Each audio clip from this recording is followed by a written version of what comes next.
the ice ball sizes are still comparable or better than the other machine, even with the smaller machine.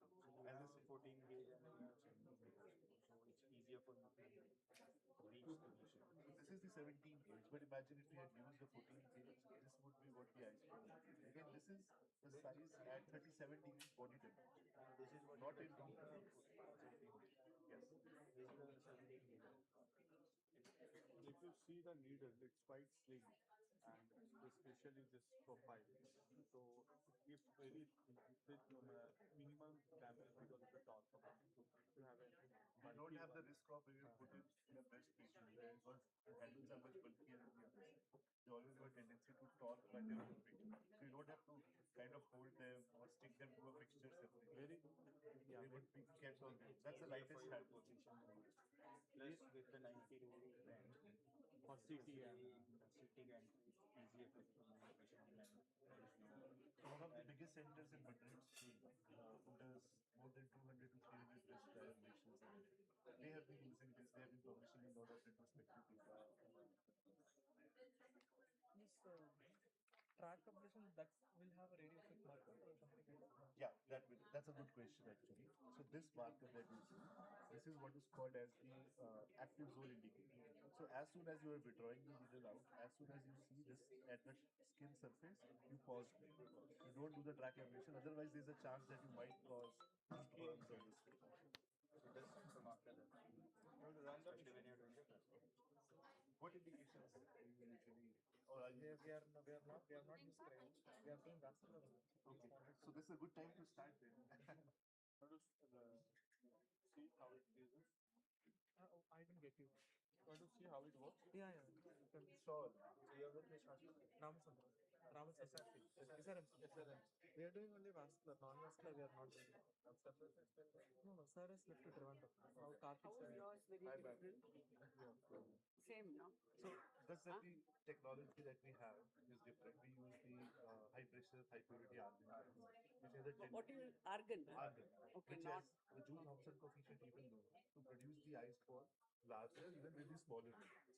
So our needles are 14 gauge, the largest, Oh, 14 gauge. and this is the smaller one, 17 gauge. This is 17 gauge. Okay. But the ice ball, this is biggest ice ball for a 14 gauge ellipsoid. So this is comparable or even bigger than some of the biggest needles exist. The biggest advantage with this is the needle is fully insulated.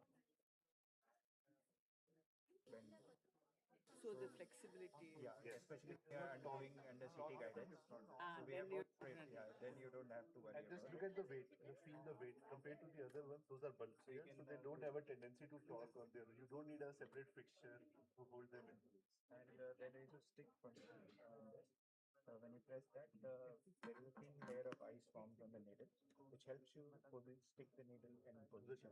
Say you are doing a lung ablation, which is closer to aorta. You want to make sure that you're away from that. You put the needle, Stick press it, that stick feature, There's a stick feature here. and then pull the then you tumor can hold the slightly tumor over. back away from the critical structure, then do the Can you show the fast thaw feature? Yeah. Now, if you see, this ice is formed, we are not taking about to take out, right? Because it's stuck. Yeah. So we have a fast off feature. So there's the inbuilt heater in it. So this has a inbuilt electrical. Yeah, like control. they So have. you have to take it out immediately. So there's Nobody a else feature has so fast. This happens much quickly. No- This happens no other in 10 company to has. 15 seconds. So I have done it. So this, what it does is, you see, in case of an emergency or Started, ma'am. anything, and you want to take out the needle very fast, within 15 seconds you can take the needle out. Why? How come you have a? They also have a heater. So this still use the gas to Yes. form the temperature on that. We have an electric heater. So Oh, imagine, you have a heater. yeah, we imagine this is 1.5 mm and still bit. Another Attract relation can be. For liver cases, This for Scotty function is there. renal Track cases, sitting. you can prevent any track sealing. any track sealing. For liver and all that. For any track sealing. So these are some of the advantages, and you can connect up to 8 needles at one time. So why would you need it? Because for lesions, Large tumors like RF, big So ones. like desmoid and all. you can Desmoid and olive. pediatric case. which use 16 needles in it. So we recently did So you have so many. yeah, Okay. we need a one chest wall case where it was 8 minutes. You can do it in one needle, but it will consume Take a lot long of time. time. Even if the patient is affordable, you can do it with multiple needles. Your So and one one thing is ma'am, What's the cost of the needle is 2.5. That's the MRP. That's the MRP. That's MRP. It reaches to the hospital 30 days in there. and then 1.6. we also have we include the gas cylinder in it. and gas? How much? Gas No, is that's on part us. of the needle cost. Huh? Part of the needle. That's part of the Part of needle. the needle With cost. the needle, we include one cost of one cylinder. If you increase the number of needles, You can do that, but the price would definitely be no, no. What I'm saying is, suppose you want for a particular patient 6 needles. Yeah. Okay. So how much gas will you give?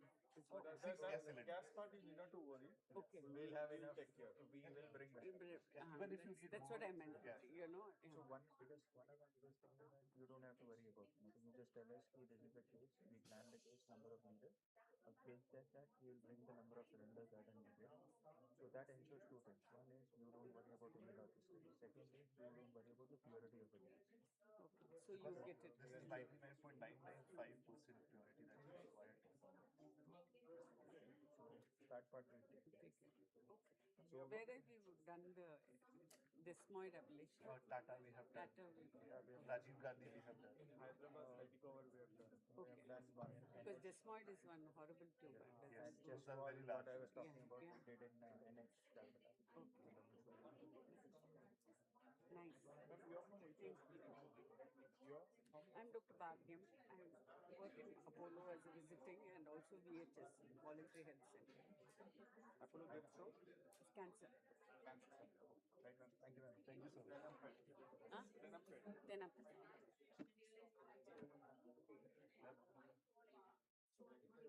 तो मैं वहाँ पे देखता हूँ session के लिए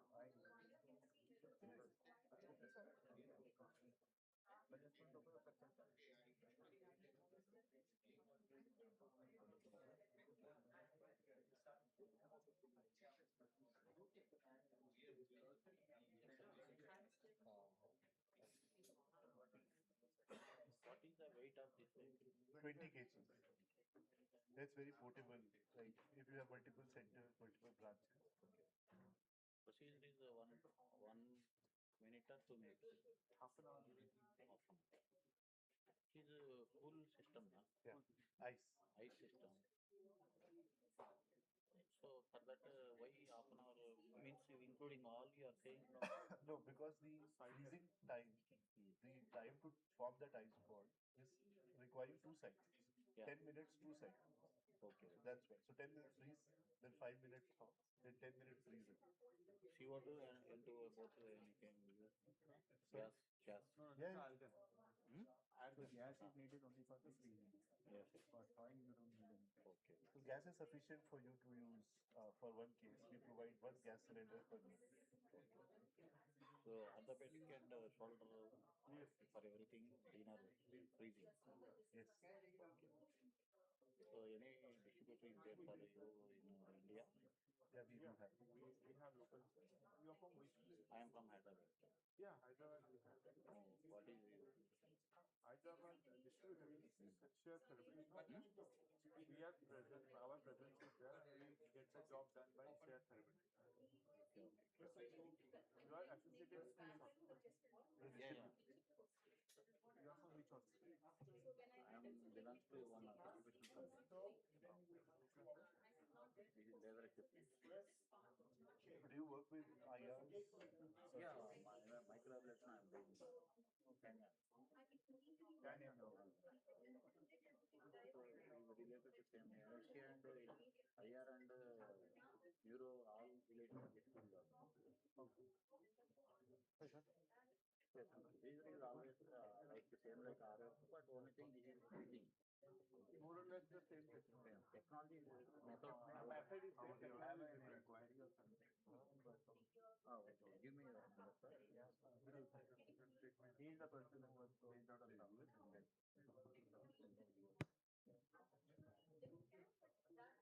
Pick up very often or this week?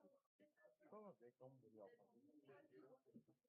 This is Isvir 1.0, right? You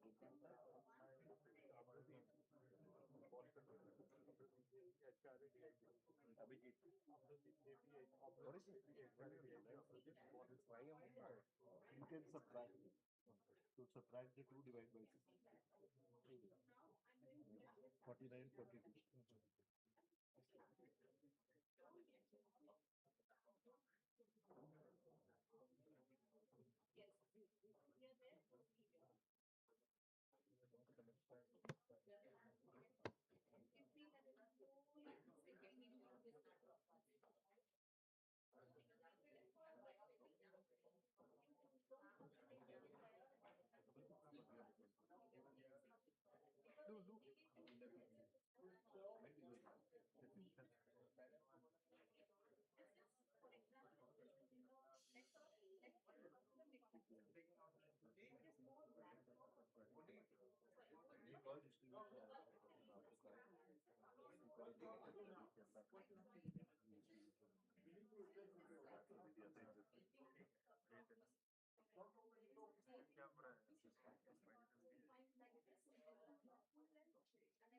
How bad?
You know me.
The ice pod will break when you use the heater.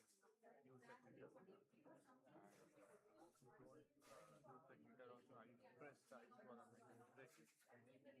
So substandard ice ball, the magnetic ball will be In front of no, no, no. Transport said, okay, okay, no problem. I'll form the ice to break the ice. Okay, in your hand. When we form the ice, that okay, gave it to him, did not break. Then the second thing he said that when they use the husk or the ice breaks because of that heat and cold effect. And husk, nothing breaks, nothing broke, nothing. No, no, he's not Israeli. He's I think Italy or France. Spanish people, They do like this. pilots.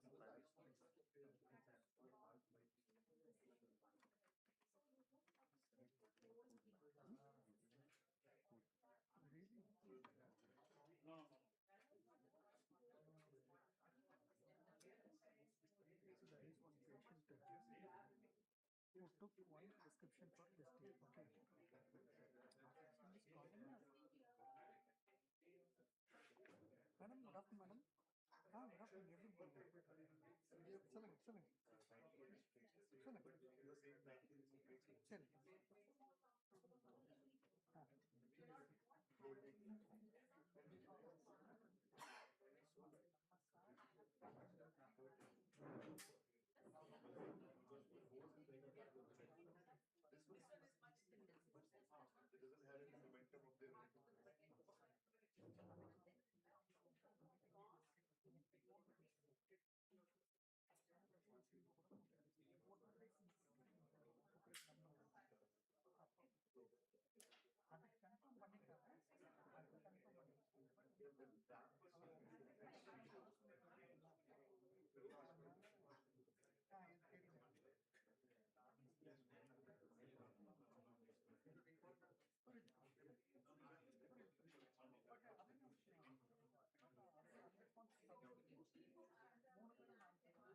The tracker. There is some materials,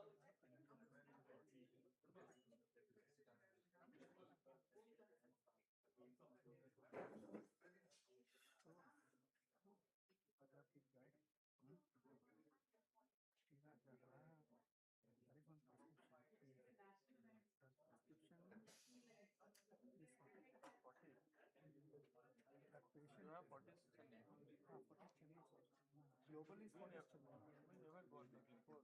There is ठीक है भाई global खत्म is कर 40. मैं वहाँ वाला देखूँ 2:30 चालू ठीक होगा है, रैप अप I'll करना take care. कुछ हो तो देख फिर लेना। तुम भी रैप अप करके आ जाना क्योंकि फिर दौड़ना रहेगा ना डॉक्टर्स को बुलाना ढाई ढाई बजे ना हाँ तो 2 बजे तक तो मोबिलाइज होना पड़ेगा अब अभी सबको बोलना शुरू कर दो जिनको रिमाइंडर डाल डालना दो। ये वाला रैप अप करना पूरे 2 बजे तक 2 बजे तक वहाँ पे आ जाना खाना खा लो पहले जाके अभी तब तक एक एक करके जाना खाए हो ना टेक शिफ्ट टू इट मैं यहाँ पर मुझे सबमिट कवर कर ही दी start wrapping up.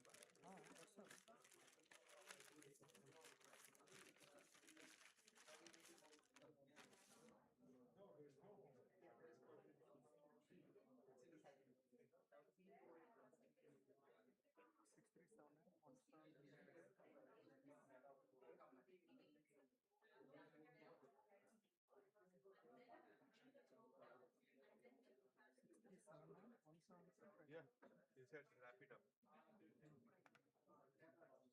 So what is the first step for now? Just a minute, I'll check. End case, huh?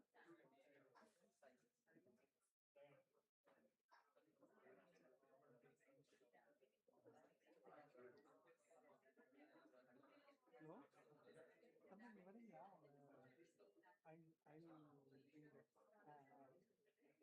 வரீங்களா கூட யாராவது ஒரு ஆள் இருந்தா கூட்டிட்டு வாங்க சரி, நீங்க வாங்க.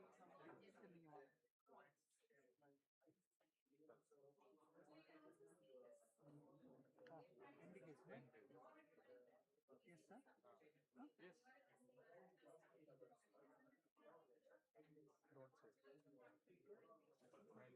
Gas venting with the cylinder off. Cylinder off. Cylinder off.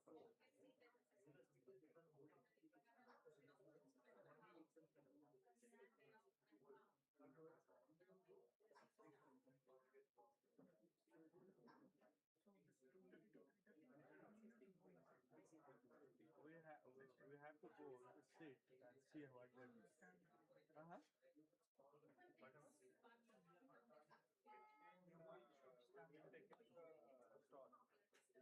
Okay, it is closed.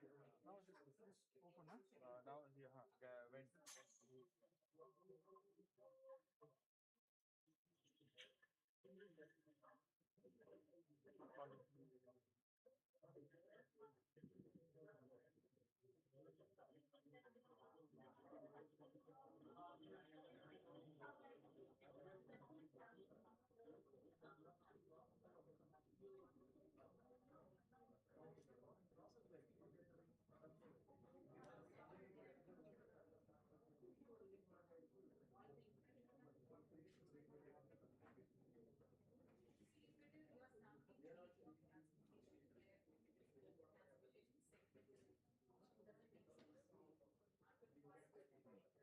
Then close. Now again I have to close this. Close the vent. Close the vent. Where it? Dislodge the bus pipe. Now remove the.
Right. Now remove the cylinder. Let's try to wrap it up.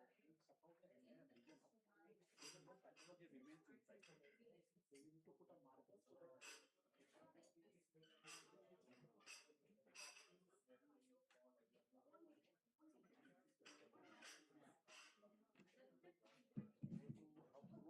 It should be done a biopsy and proven.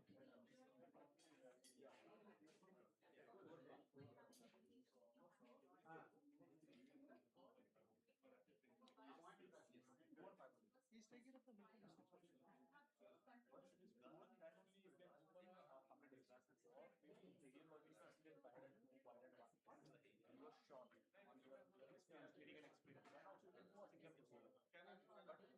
But again, market specifically, whether or not everything will not require of a market. But whenever you are suspicious in the B3, B4 region, you are suspecting some malignancy or something. So that time you entirely get excited. So where the surgeon will operate on you.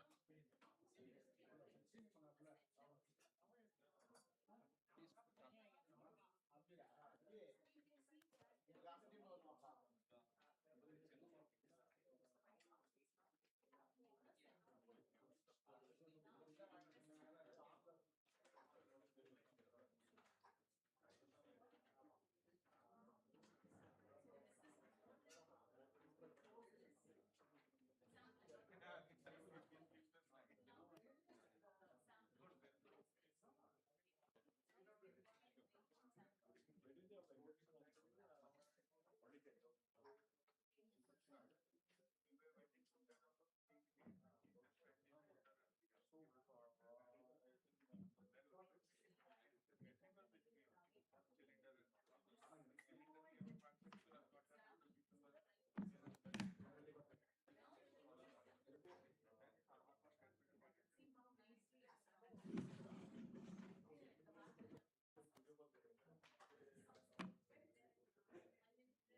Don't tell all this. no, I will not.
Uh, Good evening, everyone. So we will be starting with the podium presentation for non-vascular and miscellaneous interventions.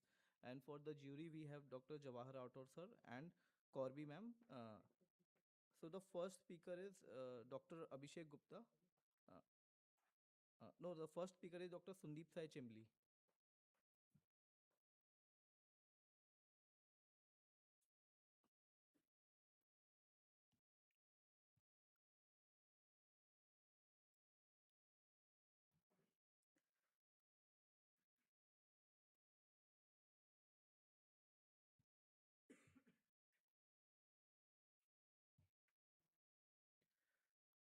Uh, Good afternoon. I'm Dr. Sandeep. I'll be presenting few cases of biodegradable stenting in biliary system. This is the first case. 69-year-old male post LDLT had developed biliary stricture and ERCP stenting was done. And then later on again re-ERCP stenting exchange was done because of kinking, and patient had liver abscess drainage and multiple episodes of biliary sepsis was there. And then we had to do PTBD multiple times. Two times balloon plasty was done. Still patient was having biliary sepsis, and after ID clearance we proceeded with biodegradable stenting. This is the first image where cholangiogram was performed from the existing catheter, which showed narrowing at the distal CBD. Hence, wire was passed through the existing tube and exchanged to 12 French sheath, and then delivery system, biodegradable delivery system was placed. Uh, this is the distal most part of the system, and by pullback mechanism, stent was deployed. This is the stent, which is radiolucent with two gold markers. That's proximal one and the distal one. Then on follow-up, after 3 months and 6 months, patient had no elevated bilirubin or again biliary sepsis wasn't present. And second case, she's a 24-year-old uh, having choledocholysis, and she was operated. And after 5 months of hepatogynostomy, she had developed HJ stricture, and she was presented for PTBD. And PTBD was done, and 8.5 French internal external drain was placed, and sequential upsizing of drain was done after every 3 months with balloon plasty. After even placing 14 French of internal external drain and plasty, cholangiogram showed no significant improvement of the stricture. And through the existing right hepatic duct, we performed the cholangiogram, and stricture was still present. But we thought, as the landing zone was very small, we had to take the second puncture, that is from the left hepatic duct. Wire was placed, and biodegradable stent was deployed with good long landing zone. This is the stent with markers, with good amount of stent being within the duct. And post 3 months and 6 months follow-up, there was no IHBR or any biliary sepsis. Next case, 68-year-old male patient who had undergone cholecystectomy and had injury to the CBD, hence hepaticogynostomy was done. And after 3 years, patient had developed HJ stricture, for which multiple times PTBD balloon plasty was done. And for 5 years, patient had to put was having drain, and then later on was after ID clearance, we have proceeded with biodegradable stent. Through the existing tube, we put the wire, and we deployed the stent from the right hepatic duct. As soon as we deployed the biodegradable stent, the stent slipped and migrated to the stricture site. We can see the marker. It has the proximal part of the stent was migrated at stricture part. So we put a balloon and we tried to pull back the stent, but from proximal part we couldn't. So we put the balloon in the at the distal part of the stent and started pulling the stent. but the stent was crumpling. Hence, we had to put other balloon for the support, and with both the balloons, we tried to pull the stent, which was not possible, and we had to put again a second stent through the existing stent. And then post stenting, patient was admitted ICU for AK. However, after 3 days, patient was discharged in normal condition, and for 4 months follow up, patient had no episode of any sepsis, and his bilirubin was also normal. Next case, this 54-year-old female who had CBD calculus. ERCP was attempted in outside hospital. Post ERCP, patient had duodenal perforation and CBD injury, and then a patient was in ICU for AKI and sepsis. Hence, percutaneous cholecystostomy was done, but still patient was in sepsis. Hence, patient was referred for PTBD. Then we have done PTBD. Patient was stable, sepsis was settled. Then second balloon plasty was done, but still the CBD stricture was persistent. Hence we planned for biodegradable stent. From the existing tube, then we put the wire and we deployed the stent. And this patient, after 3 to 6 months, patient had no again biliary sepsis or elevated bilirubin levels. Next case, 62-year-old male patient who was having stage 1 cholangiocarcinoma. Therapeutic Whipple procedure was done. After 6 months of procedure, patient developed stricture and then was posted for PTBD. PTBD was done 2 times with balloon plasty, and stricture was not relieved, was persistent. And this is the day post day 1.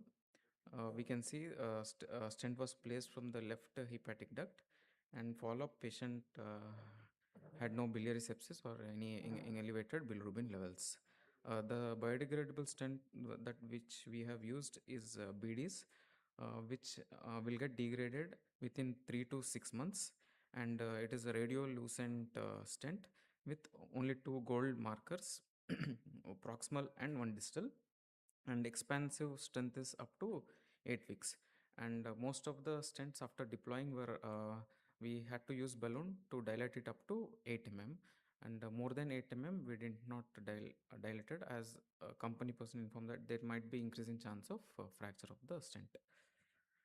The stent is made up of PGA, polyglycolic acid, and PL lactic acid, which will get degraded by Krebs cycle within 6 months, and it has to be deployed through the 12 French short sheath, and stent has to be loaded prior, and it is deployed by pull delivery system with the point of no return is 60%. Our indications were mostly post liver transplant, hepaticojejunostomy, and post cholecystectomy leaks, and chronic pancreatitis. Contraindications: uh, malignant bile duct strictures, bile duct perforations, acute biliary lithiasis, or pancreatitis. Thank you.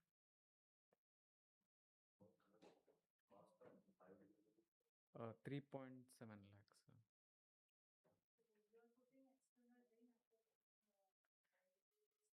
Yeah, for 1 day we are putting external. If patient is all right, we are. We sent for culture. Mostly polymyxin was used for most of the patient. Linzerd and polymyx.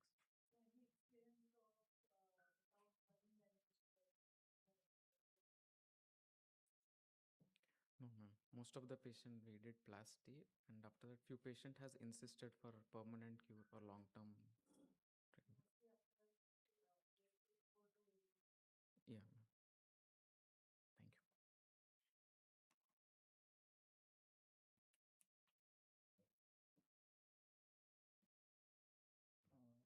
So the next presenting author is Dr. Vikas, OP61.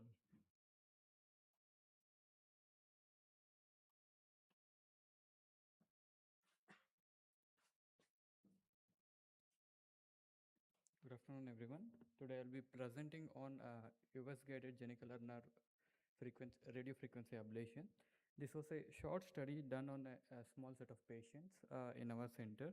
and we have evaluated on the efficacy and the complications related to the procedure. So let's see osteoarthritis. The basic law with the nerve innervation is first year's anatomy, that's Hilton's law. The nerve which innervates the muscle will also supply the joint which crosses the joint. So it goes on the same principle. The nerves which innervate the quadriceps muscle will also innervate the nerve joint. The knee pain will usually be anterior. The nerves which are treated or targeted in genicular nerve ablation is superomedial genicular nerve, superolateral genicular nerve, and inferior-medial genicular nerve. The other nerves which are important is inferior-lateral genicular nerve and recurrent peroneal articular branch. So these are the sensory, predominant, most important sensory supply to the knee joint. Usually the knee pain will be anterior, medial and lateral, not the posterior part most of the times. So with this anatomy in idea, how does osteoarthritis cause knee pain is because of few of the things. One, anatomical factors coming with the cartilage damage and the bone damage, erosion of the bone in advanced stages, stage 4 and beyond, and production of cytokines and prostaglandins there, which irritate the free nerve endings, and that is where the medical therapy comes into role to decrease the prostaglandins and the oxidants there. That is where we try to cut the pain through medications. And if you see the three-step analgesic ladder with the WHO, it doesn't fit all the purposes, and it doesn't relieve all the kinds of pain. This is a non-cancerous chronic pain three-step ladder approach, where in step 3 we use opioids, and this is a modified step 4 where minimally invasive treatments have been included as a step 4. So this modified step 4 is is an arena for the genicular nerve radiofrequency ablation. So when we go from step 3 to step 4, we can include radiofrequency ablation here for the pain. However, even in the NICE guidelines, there is no talk about the genicular artery embolization or radiofrequency ablation.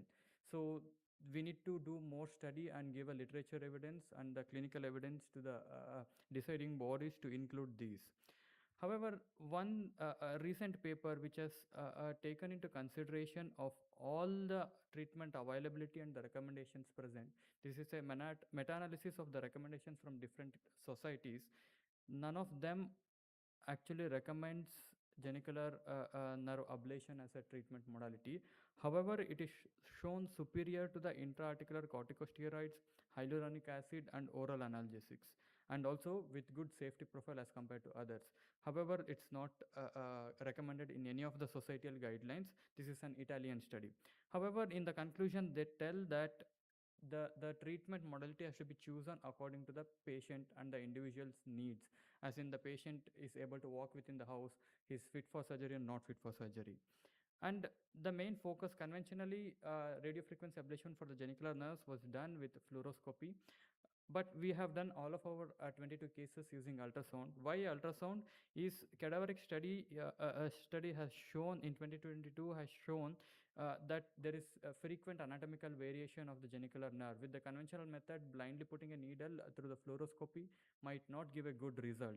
And ultrasound is widely available and the cost would be less, and it can be done as a OPD procedure also without an hospital setup.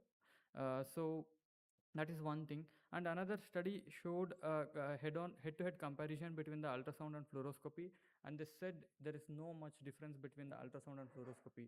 So it's the evidence is evolving to show that we can use ultrasound as frequently or with correlation to the fluoroscopy and replace fluoroscopy eventually. So how do we identify or how do we do it is placing the probe at the metadiaphyseal junction on the three compartments like superior, medial and lateral, and inferior it's only medial. We are not doing lateral because chances of injury to common peroneal nerve, which is a motor nerve, in case if damaged, it might lead to foot drop. So we are avoiding the inferolateral genicular nerve. So this image shows that this is the bone, and here we have a pulsatile. We doesn't see nerve actually, we just identify the vessel and target it, because we all know that the nerves goes along the blood vessels. So this is the target area, and Here we can see the local anesthetic injection is shown here. That's the local injection given around the neurovascular bundle there just prior to the radiofrequency ablation. Once we have given local anesthesia and placed the probe, this is just a fluoroscopy images just to depict how we have placed. It's almost, if it's a normal anatomical variant, then we can see the position of the needles as described in conventional literature. Nothing much changes. Here we see the inferomedial and superolateral probe placements. So and then we connect it to the radio frequency probe and ablate it using the generator. It's a cold RF machine with the pulsatile radio frequency for about 120 seconds at 60 degrees Celsius for each nerve. At the end of the procedure, we are injecting Kenocort and also local anesthetic. What was the purpose of our study was to see how safe was US guided procedure and also short term efficacy. We have evaluated patients at 2 weeks, 1 month and 3 months. So what was our selection criteria? Since it was initial pilot study in our hospital also, surgeons post TKR, and also we have started GAE. Post GAE patients who did not had any pain relief even after 3 months were considered, and patients who refused GAE and TKR and still had pain which was affecting their day-to-day life was considered for this study. There was no absolute contraindications as like apart from the general one, deranged coagulopathy and such things. So it was 22 knees aged between 63 to 85 years who had chronic knee pain for more than 6 months uh, and which was not resolving to the pain, and few of them had undergone TKR. That was one patient, and 3 of them had undergone GAE with no relief for the 3 months. So with all these things, the pain was still persistent, so they were considered for GNA. So 22 genicular nerve ablations performed, and 4 of these patients had prior GAE and no pain reduction in the 3 months.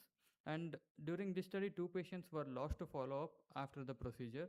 So the remaining 20 knees were knee genicular ablations were used for the statistical analysis. We used Coolif radio frequency system, and we targeted 3 genicular nerves in all the patients. It's 60 degrees Celsius for 150 seconds per nerve.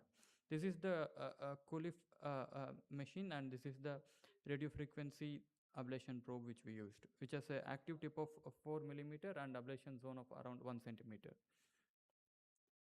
So initial assessment was the outcome in terms of pain and in terms of the complications associated with the procedure. So the results showed the pain reduction over time.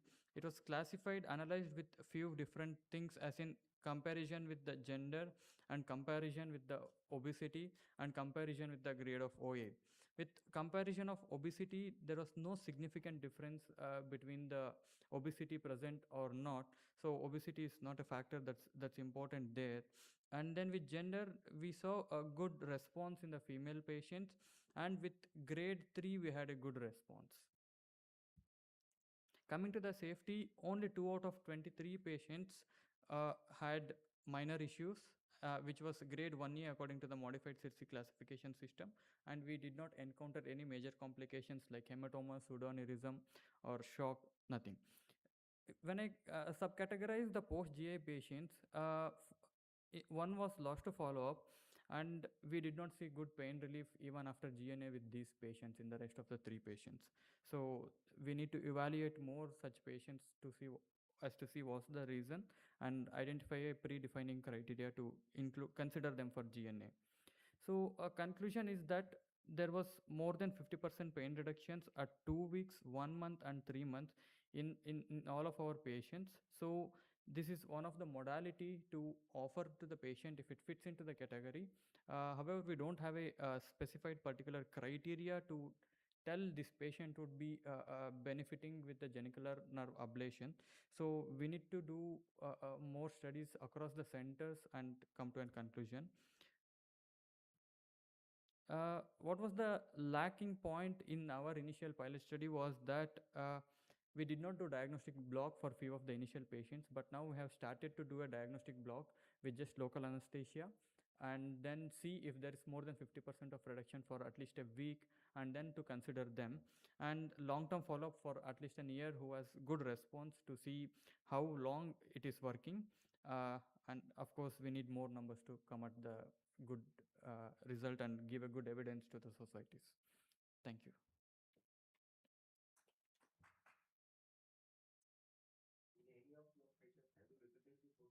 No, sir, none of our patients we have repeated.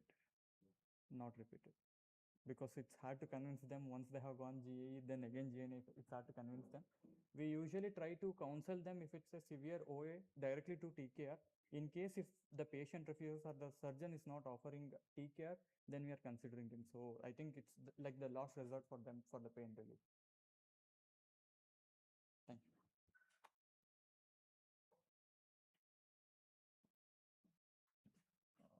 So our next presenter is Dr. Pankaj Gupta, OP64.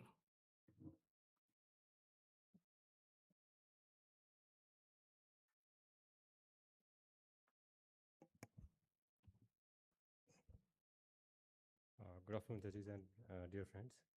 So I'll be talking about a machine learning algorithm for predicting response to biliary drainage in patients with malignant obstruction. So we know that biliary drainage is an important procedure for palliation in patients with malignant biliary obstruction, as a certain level of bilirubin is required for starting systemic therapy, both chemotherapy as well as immunotherapy. However, the reduction in bilirubin is not predictable, and there are some patients who may not have the expected fall in bilirubin following the procedure. So our objective was to develop and validate a machine learning model to identify key clinical, radiological, and laboratory predictors of drainage success.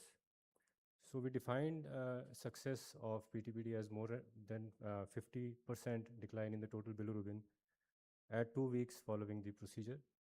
So this was a retrospective study comprising consecutive patients with unresectable or metastatic proven malignancy. Patients were treatment naive, and they had hilar involvement. Patients who were already on chemotherapy or who had SEMS insertion previously and again presented with jaundice, or those who had concurrent drainage in the form of endoscopic, ultrasound guided drainage or ERCP were excluded, and patients who had involvement of secondary confluences were also excluded. We included 25 predictors in terms of clinical laboratory imaging and the biochemical predictors, and these are listed here. And using various machine learning models, we try to assess the model performance. So on univariate analysis, we found that out of the 128 patients, we had 31 responders and 97 non-responders. And baseline bilirubin was significantly more in patients who were non-responders. The total leukocyte count was also more in patients who did not respond to PTBD.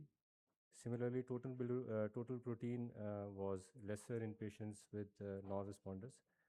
Although the cannot see significant, level above that which is normal, but the baseline creatinine was also significantly higher in patients who did not respond to treatment. There was no difference in cholangitis between the two groups. So out of the 5 machine learning models, which include gradient boosting, XGBoost, Light, GBM, random forest, and logistic regression, the gradient boost had the best performance in terms of accuracy, area under curve, F1 score, precision, and recall. And when we took an ensemble of all the models, we found that the specificity was 96.9%, and the overall sensitivity for predicting the correct response was 77.4%. And this is the 94 true negatives and 24 true positives were accurately identified using gradient boosting. Total bilirubin was an important predictor. So as already mentioned, that patients who had a higher total bilirubin at baseline were more likely to show less response to treatment. Similarly, presence of high total count and creatinine were also important parameters to assess the response.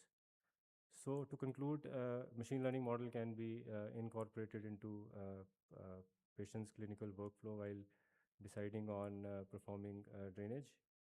Uh, Gradient boosting emerges as the most robust clinical tool in this particular study.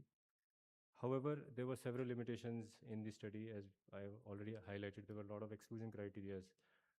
And in fact, in actual clinical practice, we will have patients who will come with a lot of procedures that are done previously and concurrent endoscopic procedure also. So we did not really assess the subgroup analysis for those type of patients. It was a pure patients who just underwent PTBD for primary confluence block and did not have any previous interventions.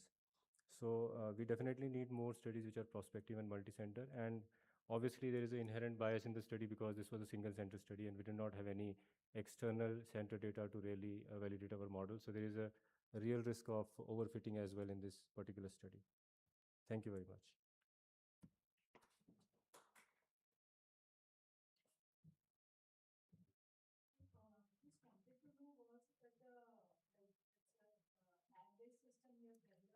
No.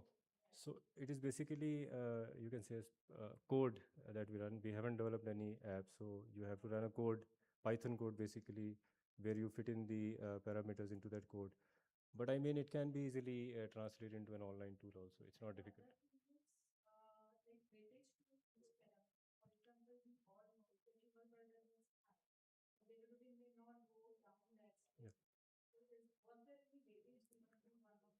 Yeah. So actually, yeah. So I understand your question. So basically, in terms of classic statistics, when we are doing, for example, a multivariate analysis, so that type of weighting does come into picture. But inherently, when we are running a machine learning model, there is an inherent weighting which we are not able to control. So we have control of certain parameters like number of estimators, maximum depth, but the weightage is internally given. That's a black box when we are using a machine learning model. So we don't know which parameter was given more weighting in final predictions. Thank you.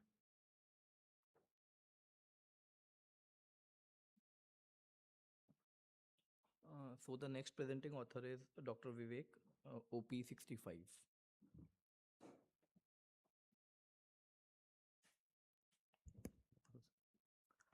Good afternoon, everyone. So I'll be talking about the long-term results of percutaneous balloon dilatation and sequential upsizing of the elastic transanastomotic stents for the benign hedge strictures, a single tertiary care center experience. So coming to the benign post-op hedge strictures is a major complication after the pancreaticobiliary surgery. The causes the factors which are involved is the vascular injury, smaller bile duct of less than 6 millimeter prior to the surgery, benign tumors, and surgical technique are some of the factors in the development of the hedge strictures. This is one of the reasons the females are affected more with the hedge strictures than the males.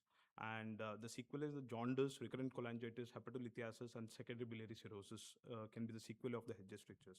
So coming to the hedge stricture, the standard treatment would be surgical revision, but again, the redo surgery can be difficult due to the shorter bile duct, inflammation, and the adhesions, increased morbidity and the mortality, and most of the times our surgeons are not keen to do a redo in the hedge stricture already. So endoscopic management is not always feasible due to the altered anatomy, and now the percutaneous management has become a first-line treatment in the patients with benign hedge strictures.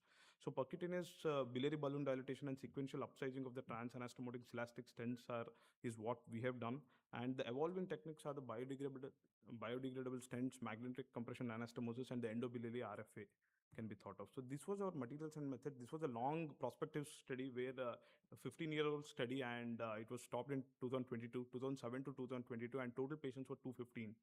So the symptoms were the symptomatic patients which had an altered LFT, IHBD, and even pneumobilia were taken, and ultrasound and fluoroscopy guidance, intrahepatic bile duct drainage was done.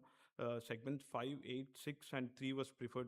On the right, we have not done a segment 7 puncture. Usually it's a segment 3 on the left, or the 5, 8, and 6. And 5 patients, in fact, underwent a retrograde placement from the transjejunal puncture, and hedge stricture was negotiated, and percutaneous biliary balloon dilatation was done, and then a placement of celastic catheters were placed as in the method of stents, and then they were sequentially upsized once in 3 months. And we have used some of the spike cholangioscope for the internalizations, and for all the patients, the endpoint was cholangiogram was done at the end of 12 months and before the removal of the celastic tubes. And this is one of our case, as we can see here in the first picture, where there is a stricture over the hedges side with multiple filling defects in both the right and the left biliary ducts were there. The right side we could internalize and we did the dilatation, but the left was becoming very difficult to even negotiate the stricture. So then with multiple catheters we took here, and in intrahepatic stricture was there. Here we did a 6 millimeter balloon dilatation in this case, and I think then these stones were pushed with the stone balloon catheter, stone balloon this thing, and the stones were pushed, and this was the final image where we could achieve. This was one of the complicated cases of which we had, and finally the patient was discharged with two transanastomotic catheters. And this was one of the cases where we could not internalize the stricture from the percutaneous route. We tried for a long time. We tried 3 attempts were failed, and then we took the jejunal puncture. And one second. Yeah, jejunal puncture was placed in 3 of our cases. We did the snare, and in one of the cases, 6 French sheath was placed, and internalization was done from the jejunal route into the PTB, into the biliary duct, and from did the balloon and then transjejunal balloon dilatation, and the same method was done. So the baseline characteristics was, as we saw in these 215 patients, the females were affected more, probably due to the smaller bile duct to begin with.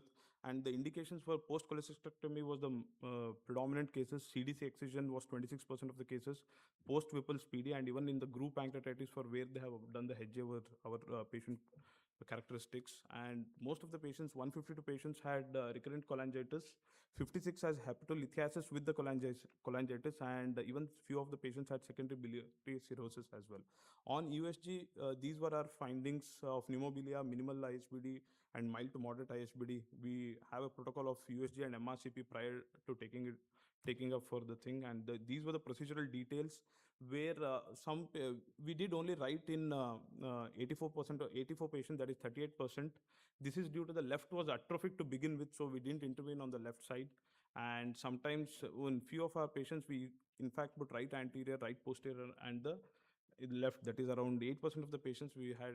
We placed 3 PTBD catheters, and the procedure time was around 50 minutes. And these were the variables. The fluoroscopy time was 18 minutes. Sorry. So the maximum diameter which was achieved at the end of 1 year is around 34.5 French. This is where this was the thing, and this was the end point where there has to be a free flow of the contrast across the hedge. And coming to the results, the technical success was around 97%, where we could negotiate the hedge stricture with the percutaneous axis, and resolution of the symptoms was around 97%. And the primary outcome, all the patients, we took a 24 months, called them, most of the patients, even if we lost the follow-up, they were called, and this was the primary outcome measure. And the follow-up time was around 43 plus or minus 18 months, and mortality was 0. And in this thing, another thing which we observed in most of the patients was the weight gain which was there. As we can see, the mean weight from 50 to the final weight gain was around 57 kgs. So which showed that yes, after doing this sequential upsizing, they improved their weight. And the morbidity was this. The immediate was the cholangitis, which were again given with IV antibiotic coverage for about a week to 2 weeks. And we in fact had 2 pseudoaneurysms during these patients, and we did the percutaneous embolization. Most important, most irritating to the patient is the pericatheteral leak, for which they had to come back, and we did the upsize thing of the catheters from 12 to 14. 12 is what we begin with, and we usually upsize it to 14 French catheters. And delayed were the liver abscess and the granulomas on the skin side. And coming to the attention, this was the interesting thing when we looked at the data. So that is for we actually during the course of the study, the patients with the cholangitis, they didn't have no stricture. There was no stricture, in fact, when we were doing the balloon dilatation. And this we thought was predominantly was seen in the choledochal cyst excision patients, where the hepatolithiasis was there, but there was no stricture associated with that. And 14% of these patients usually, in fact, had a type 4A intrahepatic choledochal cyst, which was missed even by the surgeons. And we retrospectively saw the MRCP where there was a mild biliary, intrahepatic biliary dilatation, which was missed. And these patients usually had more of bile stasis, and the calculi development was happening in such patients. I think now this is one thing which we saw. And another patients who had cholangitis had the afferent limb syndrome, where there was a reflux of the contents from the hedge, from the afferent limb into the bile duct. And this is the next plan. What we are thinking is the biodegradable stents, as our speaker already told. We don't have a study in this, but we are thinking that we should have a study on this regard. And endobiliary RFA is what we are thinking in very tough biliary strictures, because already our gastro team uses the RFA for the malignant strictures. So whether the endobiliary RFA can be thought in these refractory benign biliary strictures, which requires the need for repeated dilatations. And these are our conclusions of this study, where this works well, because now this has become a protocol in our institute, where percutaneous biliary balloon dilatation, you do it across the benign hedges strictures. Cosmetic concern and the patient complaints are our biggest things, because no one likes a catheter to be there for around a year. This is where I think we are giving our resident the next study of biodegradable stents. And but the fibrous remodeling which is achieved at the hedges stricture is much superior to the enteroscopy. I think even our Medgastro team also are now not doing the enteroscopy guided plastic stent placements in the benign hedges strictures. And this is our conclusions. Thank you. Thank you, sir. Yes, 15 years patients. Yes, sir. Yes, sir. It was transjejunal. Actually, in we usually do a spicola. This was done in on our initial days. Now we use a spicolangioscope for the internalizations. We take the patient to ERCP suite. Those 5 patients, actually, I was not there. It was mainly done by Dr. Jagdish, our head. So what was done was, I have been there when I was a fellow there. So take a jejunal puncture, keep a 6 French sheath, and from the catheter, from the ultrasound and the fluoro guidance, try to enter into the biliary duct from there. So that will give us a help. And 2 patients, we in fact snared it from the, because we have already done the PTBD. Our catheters are and sheath, 10 French sheath is in place. Negotiate. The only problem was the negotiation. Nowadays, we have not attempted, for the last 3 years, we have not attempted that. So because now we are going with the spicolangioscope. Thank you.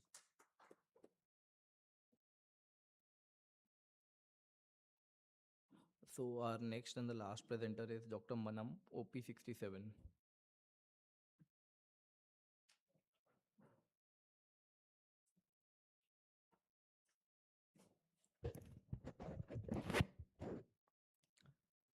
Good afternoon. Uh, Mine is also similar to the Mr. Dr. Vikas. So GNRF in advanced knee osteoarthritis with 6 months prospective results. So we all know knee osteoarthritis is a common degenerative process and one of the most common cause for disability in older population.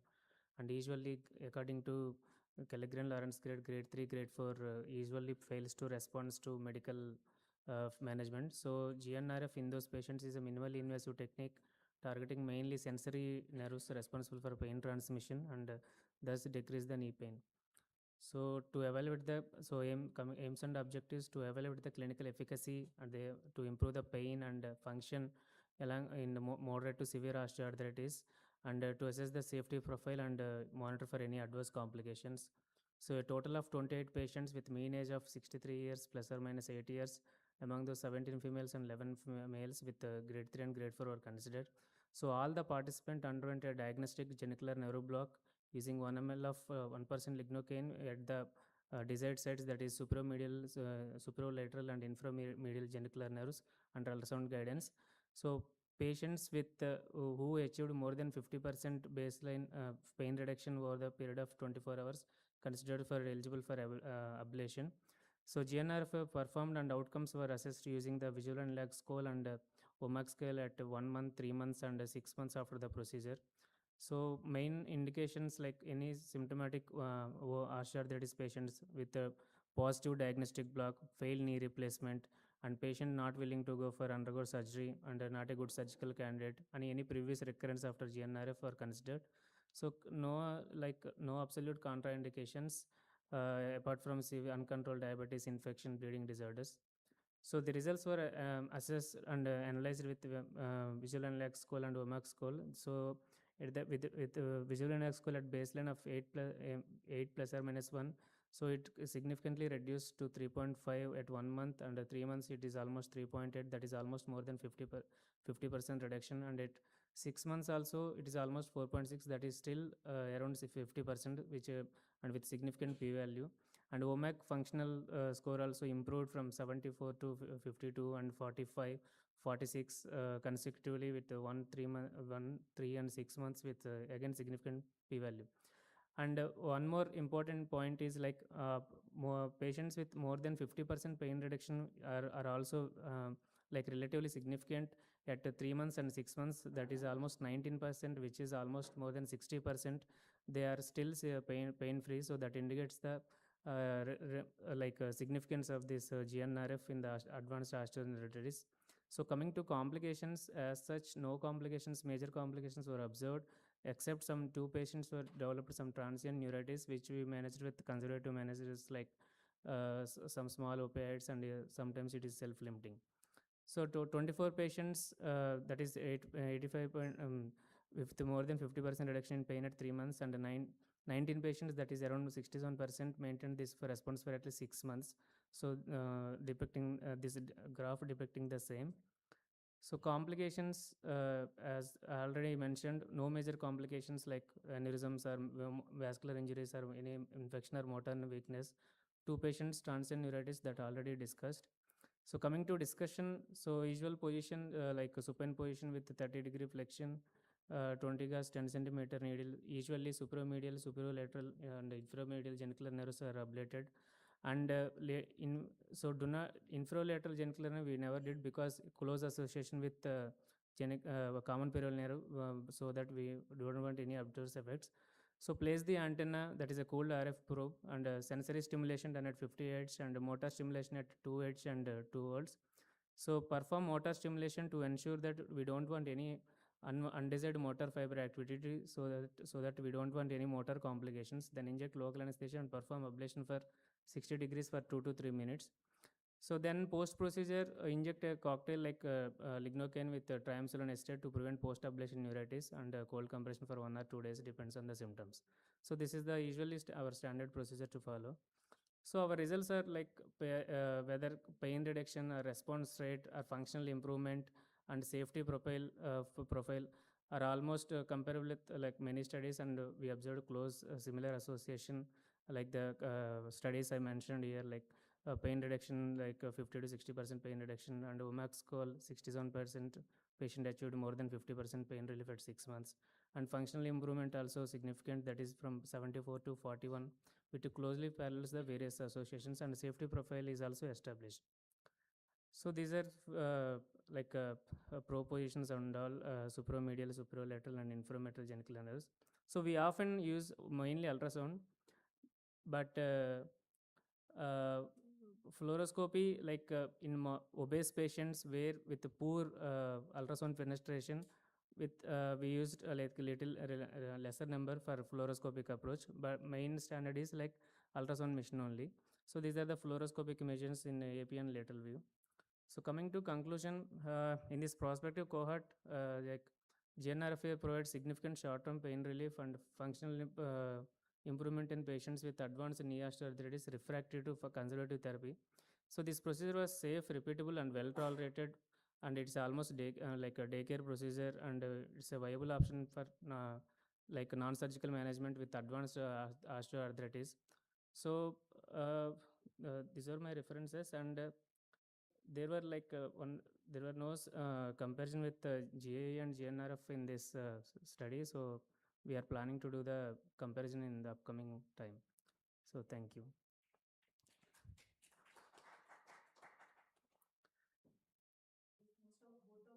Same. Only that the diagnostic block is the difference point. We also thought the same actually. Thank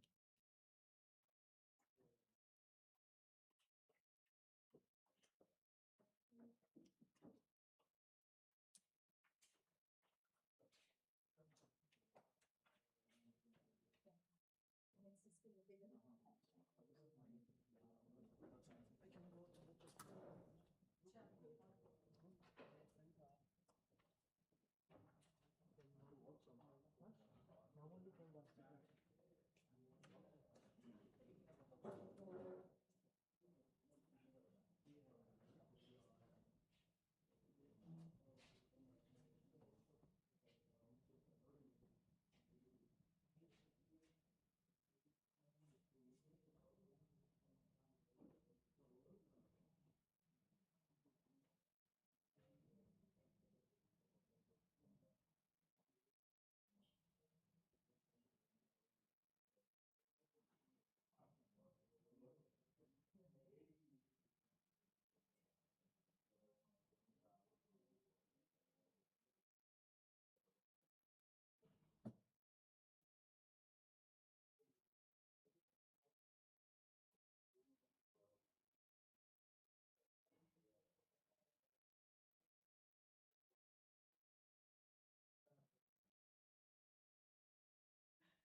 drink chai, yaar. Come. Come na.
பேசினா ஏதாண்டா வந்து பிடிச்சாப்பா ஆமாண்டா commit பண்ணேன் இதே முடிஞ்சு வச்சிருக்கேன் இது ஆன்லைன்ல entry போட்டேன் சரியா சும்மா தான் உட்காந்துருக்கேன் எப்போ வந்து கட்டும் 5 மணிக்குள்ள வந்து கொடுத்தாதா இதா எங்க இருக்கா அப்படியே பேசுறியா சரி பண்ணு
ಕರೆಕ್ಟಾ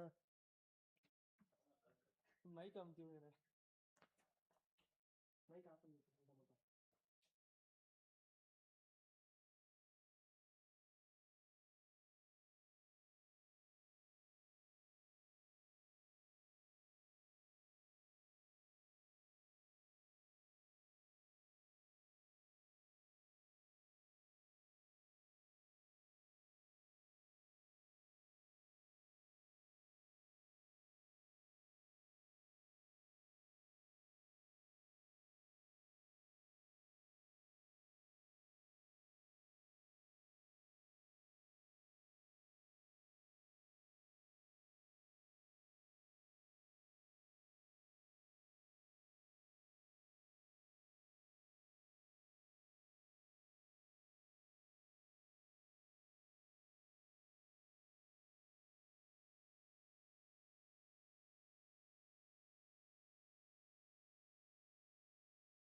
Should I start? Okay. So now what this whole workshop is for is that we want more people to start doing aortic aneurysms. And when you are starting to do aortic aneurysm, you should start by doing the easier ones first and then progress to the more difficult ones. So I will now talk on only the basics. I will not talk about the complex cases as of today. That is basically because we have to understand which are the straightforward cases to be done. Now, what they say is that ideally speaking, when you have an aneurysm, I'm talking about abdominal aortic aneurysm, there has to be a neck and a good neck. Good neck means parallel neck, means both walls are straight, and you have to have a distance of about 15 millimeters between the lowermost renal and the beginning of the aneurysm. That is the neck. The straighter the neck, the better your results are going to be. There are other ways of doing an angulated neck and all that. I'm not going to go there in this talk, basically because I want you guys to know which is the easy cases to do and start by doing them. So if it is anything more than 15 millimeters is an ideal neck, and the longer the neck, the better the ceiling is going to be. Apart from that, you have angulations. So you have an angulation which you take the straight line in the central axis of the aorta and see the angle where the aorta deflects. So if you see this angle, can you see the arrow? No. Do you have a pointer by any chance?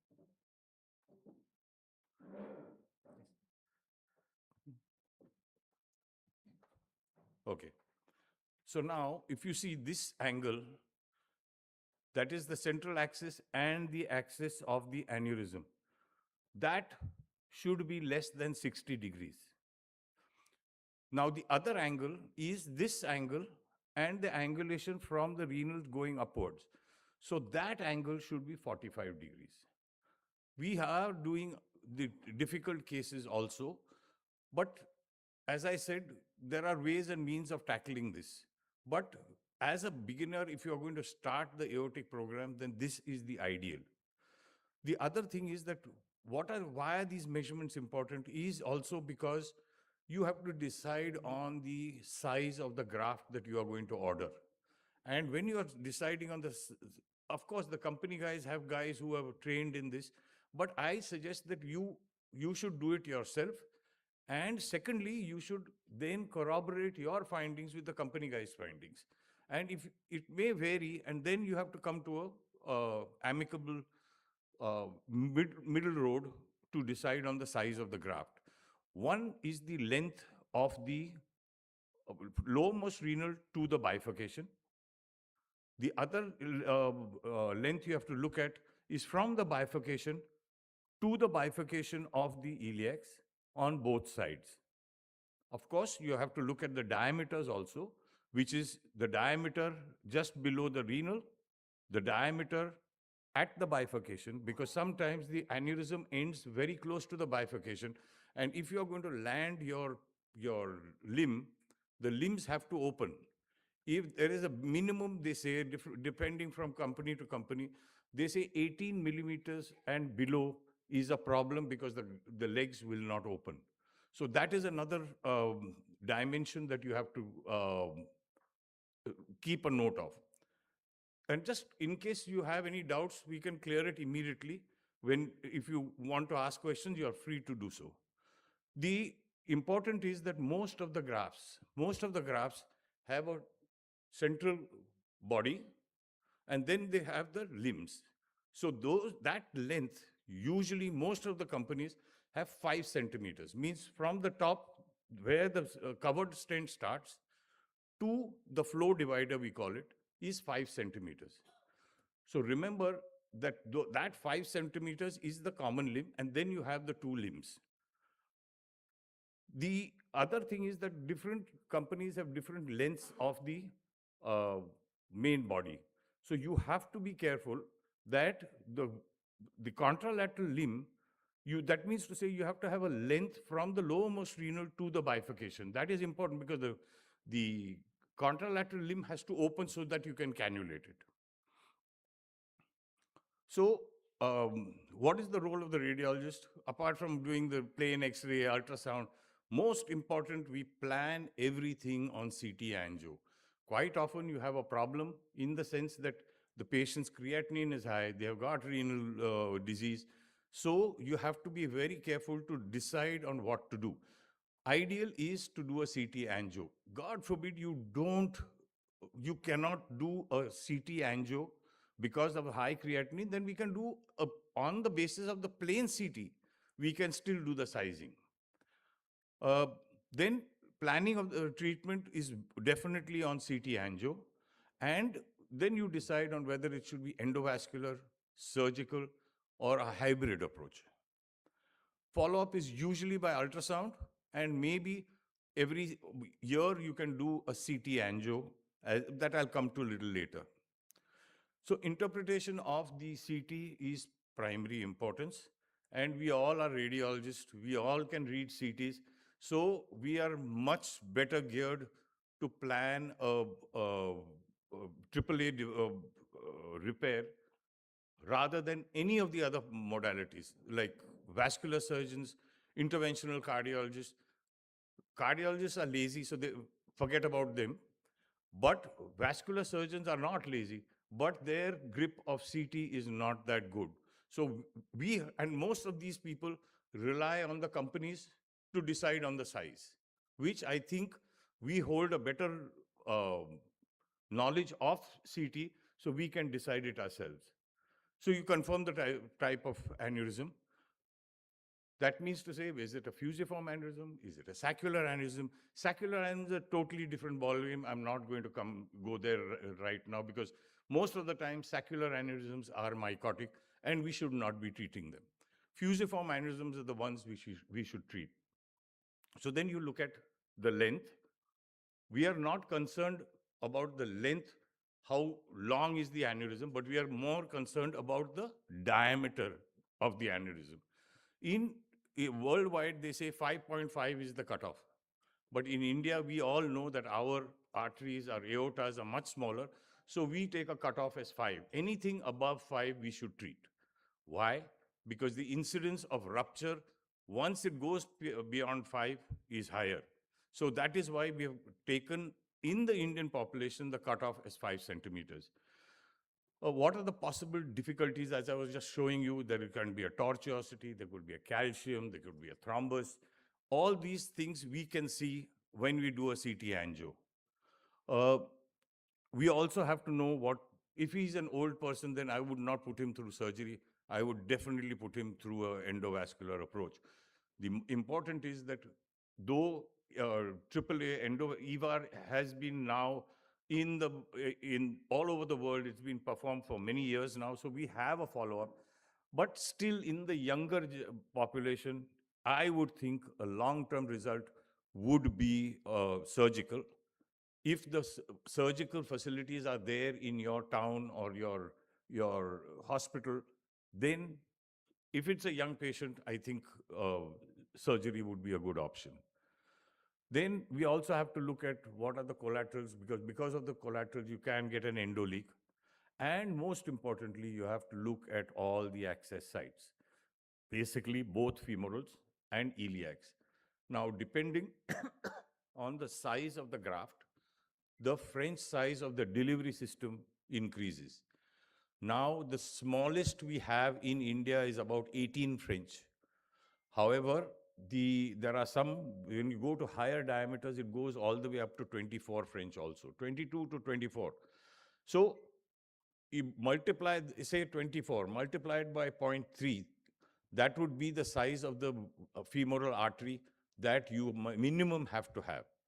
Because otherwise, if the access site is small or the iliacs are diseased and the luminal diameter is very small, then we should not be doing them because your device, one, may not track, and even if it tracks, to pull it out would be a problem, and then you will have your iliac artery just wrapped up around the device and comes out, and you will have an avulsion of the iliac artery, mainly the external iliac artery.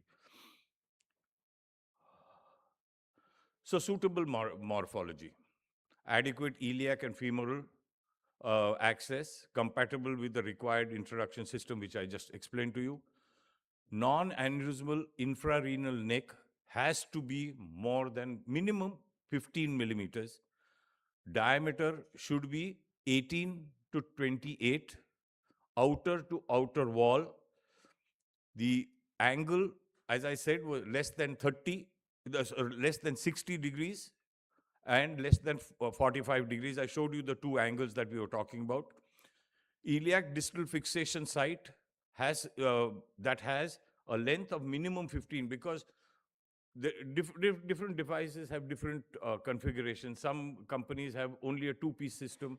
Some have a three-piece system. Means uh, apart from the main body, you have to extend the limbs on either side. Whereas there is Medtronic, which has a two-piece system, means one with a long limb which goes into the side where you're introducing it, and the opposite side you extend.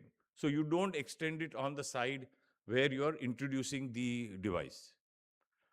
Iliac artery distal fixation, that, as I said, 15 millimeters minimum, preferably to 20 millimeters. Why is this? Is because you want a good seal, and there will not be any type 1A or type 1B endoleak. Now, you know what a type 1A endoleak is: when there is leak from the upper margin of the graft coming into the aneurysm. And type 1B is when it comes from below the iliacs and then goes up. That is a type 1B. Diameter 7.5 to 20 millimeters, outer to wall, outer wall to outer wall. Now, this is important because some companies want you to measure from outer wall to outer wall. Some want it inner wall to inner wall, but I would think the safest would be to do an outer wall to outer wall. That will decide on what is the size of the graft that you will use. So the smallest diameter graft we have, I'm talking about the main body, is 18, and the largest diameter is 28. So you normally will oversize the graft by about 15 to 20%. So depending on what the diameter of the neck is, you will take a larger size. How much larger? About 15 to 20%. Sorry. So suitable morphology for EVAR, aortic neck, as I said, one minimum 1.5 millimeters, 1.5 centimeters, that is 15 millimeters. Length of the, there are some companies who say 10, but I would not advise you to go by the 10. You would always take 15 as a beginning. Then there are ways and means of tackling that, but that maybe at a second sitting we can decide that, explain that. Shape, straight is ideal. Then you have the non-conical necks. You have angulation, 45 to 60, as I mentioned again. Minimal thrombus or calcium at the neck, which is most important, because if there is a thrombus, you can squeeze the thrombus into the renals. The common iliac length, as I said, ideally 20 millimeters. We can manage with 15. Diameter, as I said, 8 to 22. External iliac diameter 7 millimeters, or common femoral diameter 7 millimeters. Minimal calcium and less of tortuosity, the better it is. But unfortunately, very rarely do you get these nowadays. But if you are lucky enough, these are the ideal cases where you should start. Over the period of time, you can see now number of open versus endovascular is, this was in the US, the study was done. You can see how much rise there is in the endovascular vis-a-vis the surgical. So obviously it has significantly gone down, and most of these patients you will see are about 70 plus, and that is why morbidity and mortality with open surgery is higher. So anatomic assessment, now these are the types of nicks you have. So this is ideal. The parallel neck would be the best.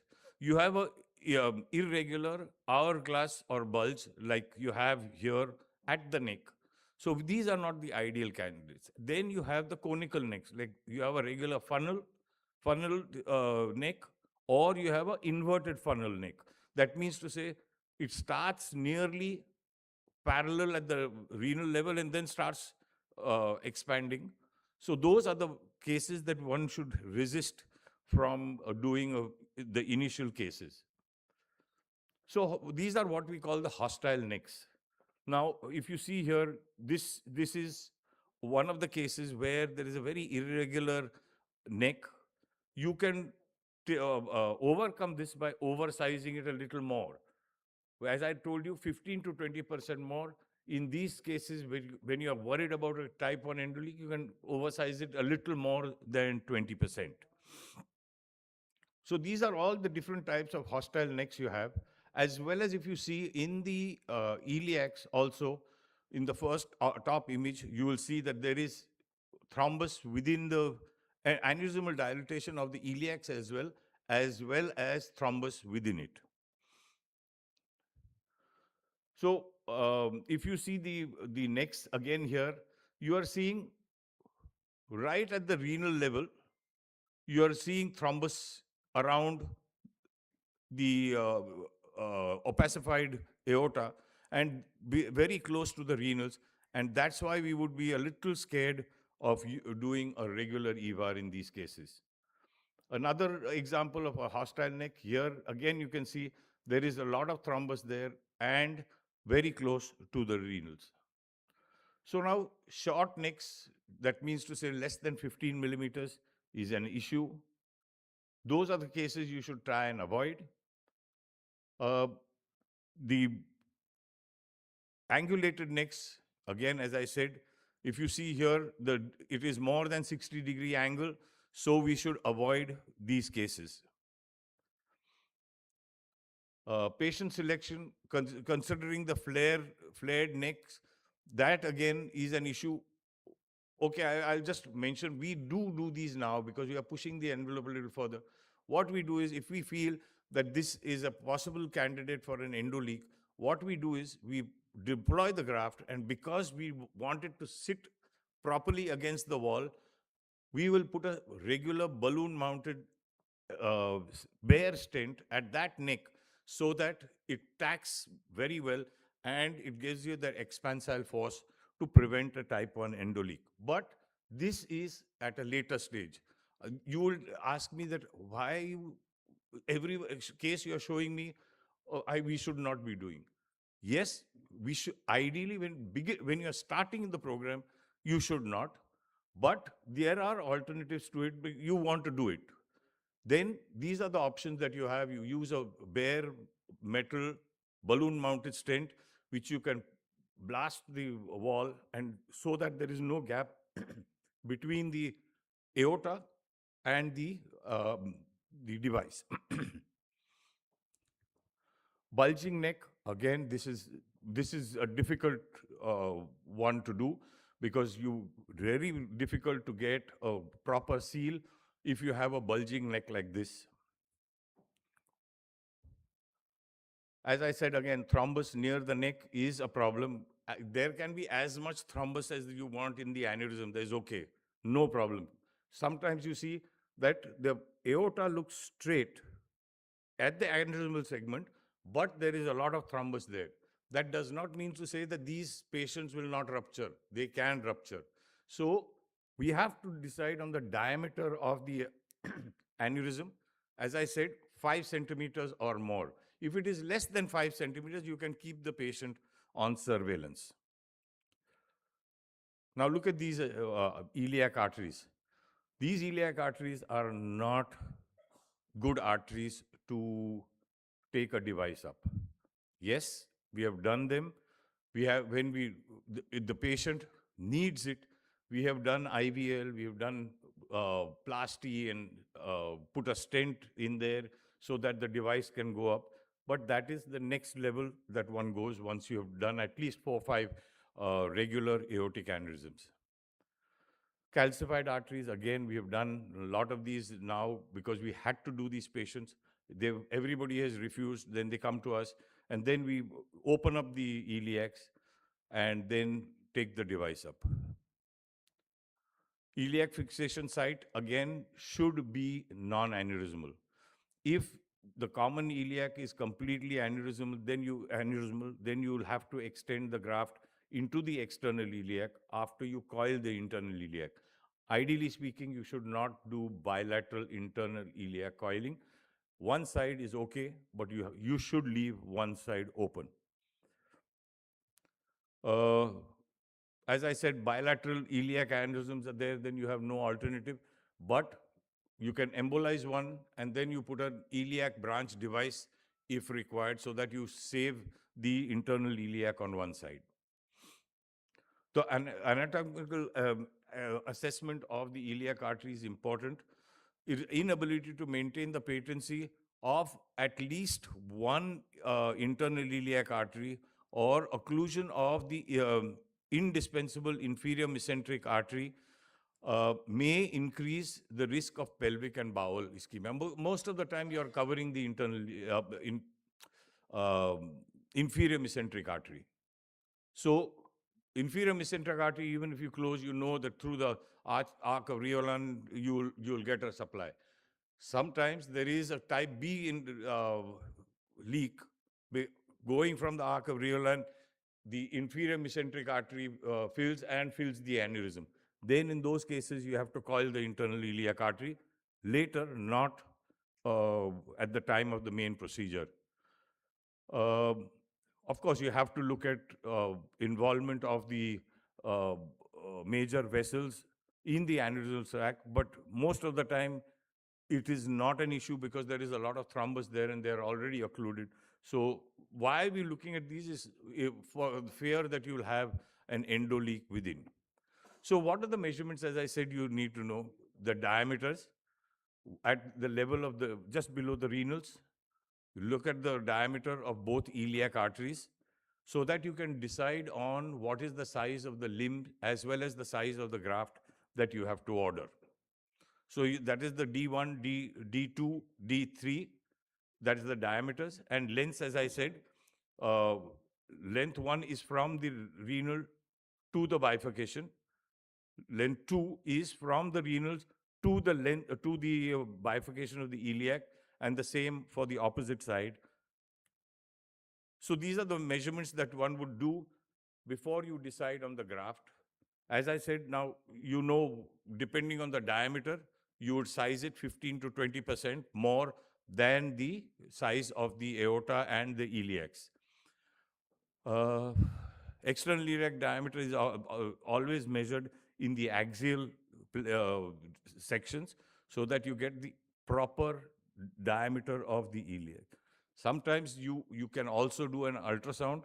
Ultrasound is also not a bad option because sometimes they do a CT scan and don't cover the common femorals. Then what do? You can't send him again for a CT. We would do an ultrasound and see what is the diameter of the common femoral so that your device goes up. So as I said, the diameter of the components are oversized. The main body, 3 or 4 millimeter, but I would say 15 to 20% oversize is good. Use big size tables on the worksheet for planning and sizing to select the components with proper oversizing. And the iliac, normally for the iliac limb, what we do is we take about 1 or 2 millimeters more than the diameter of the current opacified iliac arteries. Why is this important?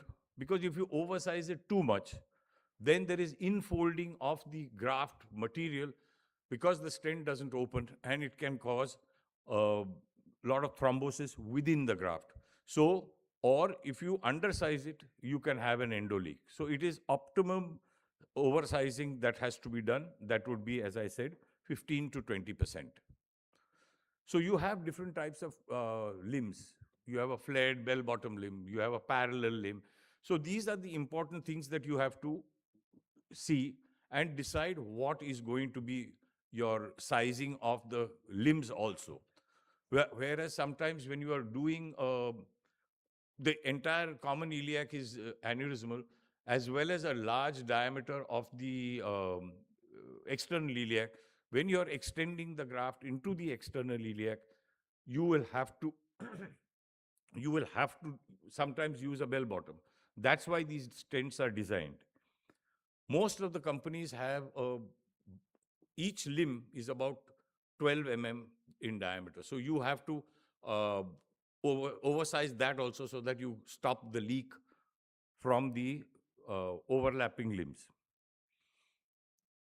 So use CT scan and or do angiography to calibrate with a calibrated catheter to decide on the length of the limb. So you have a flow divider in the main body. So there is a marker there. You place from that marker to the bifurcation of the iliacs. You will take the length. So that is the length of your contralateral or ipsilateral limb that you will have to calculate so that you will have a good seal. Use actually, okay. So when you order a device, you will order the main body. So that will be the diameter of the graft. As I said, again, 15 to 20% oversize, and the length of the graft. Remember, as I said, the limb has to open in the aneurysm, not in the ipsilateral common iliac artery. If that length is long, then it will not open in the aneurysm and you will not be able to cannulate the contralateral limb. Again, then the contralateral limb, you'll get the diameter as well as the length. Same with the ipsilateral when you have a three-piece modular system. So it is also important that you keep some guide wires when you are starting an iliac aortic aneurysm program. The most important is a teremo, so that you track your catheter up all the way to the arch, and thereafter you place a Lunderquist wire. That Lunderquist wire is your workhorse, where the device, which is a bulky device, will track easily over the Lunderquist wire. You can also use the J-tip wires, but the Lunderquist is the ideal for the aortic procedure. So these are the other wires that we also use. But most important is that Termo and the Lunderquist is the workhorse wires. I'm mentioning all the Rosen wire and all that basically because if you are going to do a fenestration also, I'm talking right now on the starting of the program. You need introducer sheaths.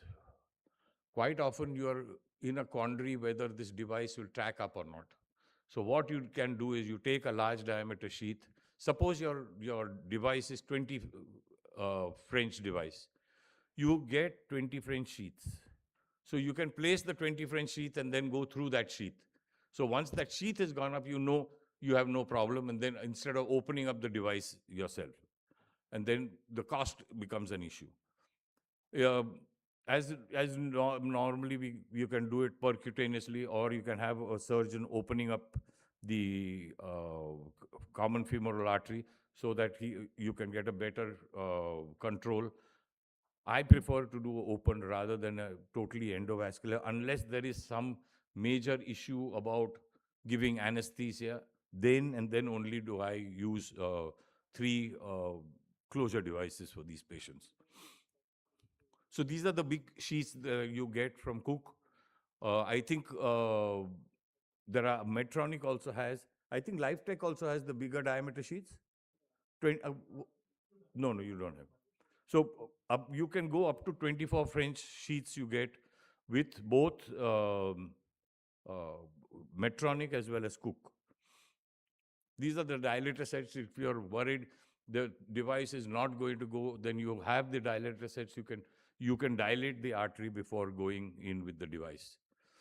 Catheters is also very important. Sometimes, where is the most, sometimes a difficulty, if the contralateral limb does not open up too well, or it opens up in a funny position, to catheterize that contralateral limb, may be difficult, and that's why you should have a range of catheters available in your department.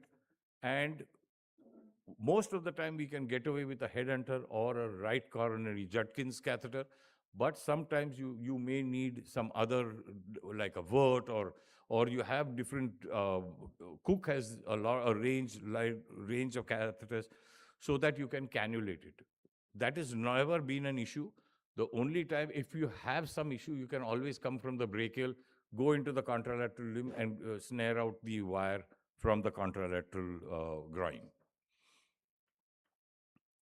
So flush pigtail, which is a sizing pigtail, is an important catheter that you have to order when you're doing this, so that you can size your according to the markers. You can size your contralateral limb. But otherwise, you don't require the sizing pigtail. Most important is to see to it that you come as close to the bifurcation, but not covering the bifurcation on both sides. So these are the flush catheters you have uh, available now. Cook has a catheter also, which is very radiopaque. And in case you have to embolize the internal iliac artery on one side, then you will need coils or plugs, whatever you are comfortable with, to block the internal iliac artery. The reason why we do it is we should not get a retrograde filling through the opposite internal iliac, filling this iliac and then filling the aneurysm. So these are the embolization coils that we have, and the plugs. Ideally speaking, just in case you get some surprises in the cath lab, which usually, if you have done a good planning with your CT, is not required, but it's always better to keep a couple of sizes of different graphs in the lab. You can ask them to send, say, if I wanted to use 26 diameter graft, I can tell them to get a 28 also and keep.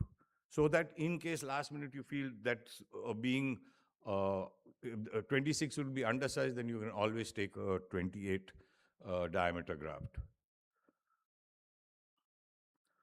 So this is what a classic EVAR case should be. You have it's just stopping short of the bifurcation. You have a long neck, and this is the ideal case that one should start. You have good neck. It will sit properly. It's more or less a straight aorta, and you have space to open up the contralateral limb and then cannulate the contralateral limb. So I'm not going into all the angiograms, but this is the basic. These videos are not playing, but I can show you if you want, but I can go back into the videos and play it. But if you have any questions up to now, you just let me know. I will.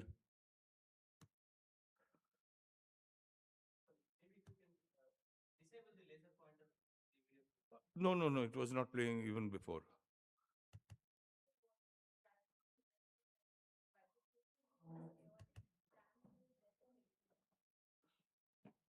We would, there are ways and means of doing it.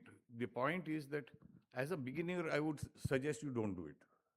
Because quite often, if the limbs don't open properly, they can get thrombosed.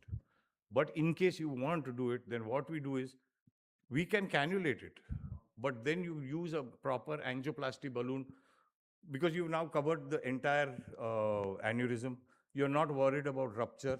So then you would put a balloon mounted stent and open it up a little bit so that you can have a decent flow into both iliacs. So this is the, I just showing you from the videos. So this is a classic, this is the same patient. That was just the angio.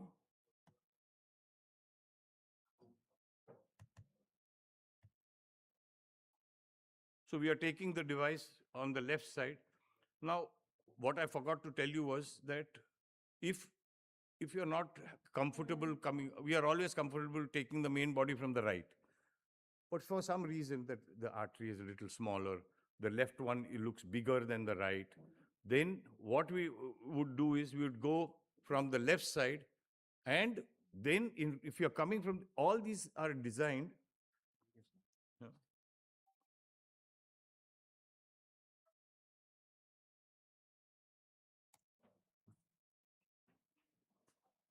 So they'll, one by one they'll play? No, just playing. No. Can you give me a this thing that one by one all the slides will play?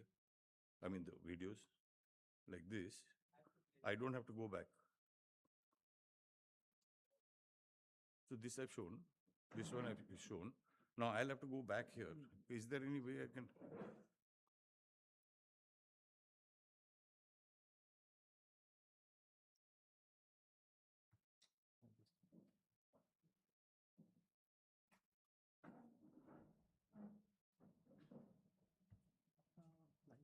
No.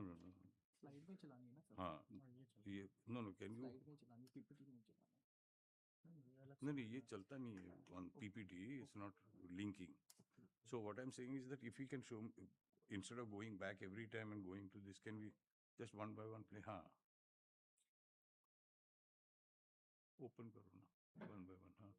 Open everything at a time. Oh, okay. नहीं होएगा. और space दबा के play with media करो. I think some doctor, it's like getting bored.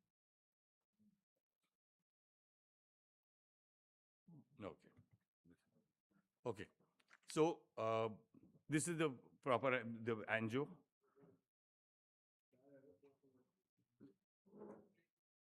No, this playing again. The next.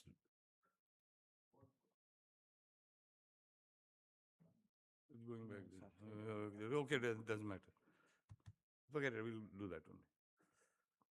So now, one thing I forgot to tell you was that when you are deploying the graft, as you can see here, the first graft is uncovered. The first stent is uncovered. The covering starts from here. Can you see this arrow? This is the nose cone, which is always tethered. Here is where the covered stent starts. So this covered stent should be just flush with the renal. The uncovered portion can go across the renals, there's no problem. That is the one which has the anchors. So that anchor will anchor the graft, but unless you are happy with the position, that top cap does not open. Okay? So now you keep, I'm just checking the position of the graft. It is flush with the left renal artery.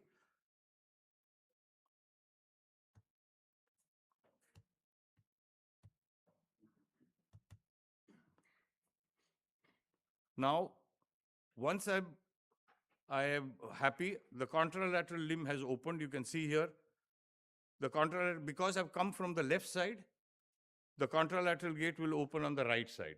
But that is big. All these grafts are designed to come from the right side. So it has a tick mark, or each company has a different marker to tell you which side the contralateral gate is. So the contralateral gate will always be on the opposite side of the side that you are taking the graft from. So now you're seeing the contra gate opened. Next step would be to come from the right side and enter the contralateral gate.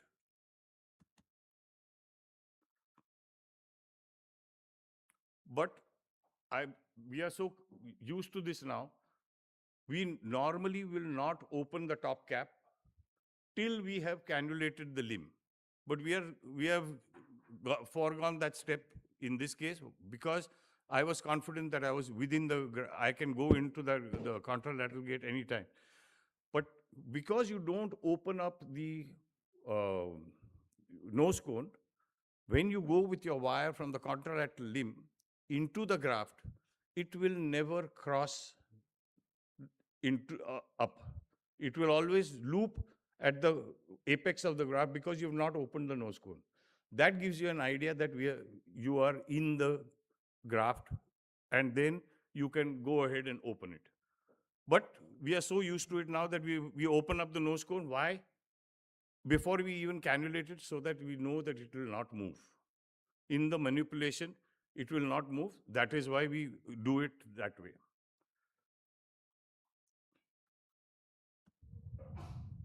Sir, just in case if somebody is opened the nose cone Huh. and has put their catheter up, and if they want to determine if they are So what you do is you come down up to the bifurcation and inject slowly. You will see that the graft is opacifying, but the aneurysm is not opacifying. That will tell you that you are in the graft.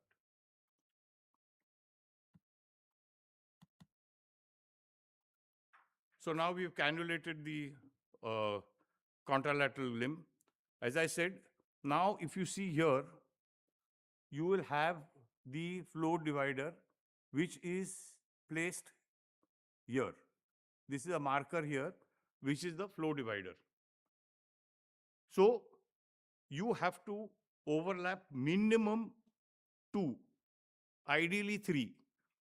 So you have to take the length from this flow divider to the bifurcation of the iliac artery.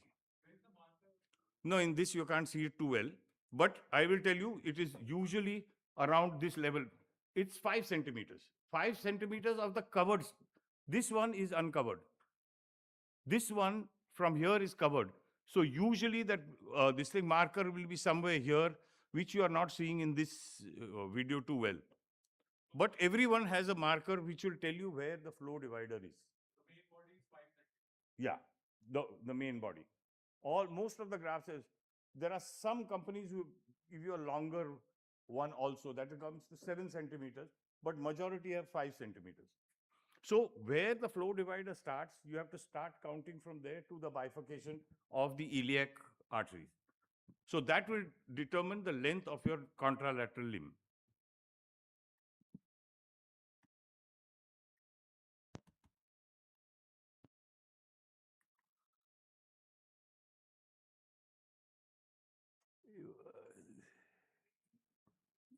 You can't see it too well, even this, but so now I've gone in, checked, and we'll go with the. So this is where I'm coming from. So this is the flow divider here, and you are looking at the bifurcation.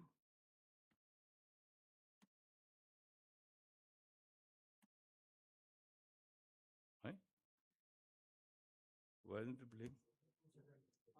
Okay, okay. Okay, take it, take it. So this shoot was taken to determine what the length of that limb contralateral limb should be. And then you start deploying the contralateral limb. So you have determined where the iliac bifurcation is. Ideally speaking, what we do is we put on the screen, we put a marker and tell you cannot go below this, because that is where you will jail the internal iliac artery. So anywhere above, ideally as close to the bifurcation as possible, is the target positioning of the contralateral limb. AP. No, you can do it. It doesn't matter. You can do it in the opposite oblique, so that it opens up the bifurcation. If it is really tortuous, then that is a good idea. But if it is a routine thing, you can mark it. You know where it's coming from, and you mark that on the screen and don't go beyond that. Okay.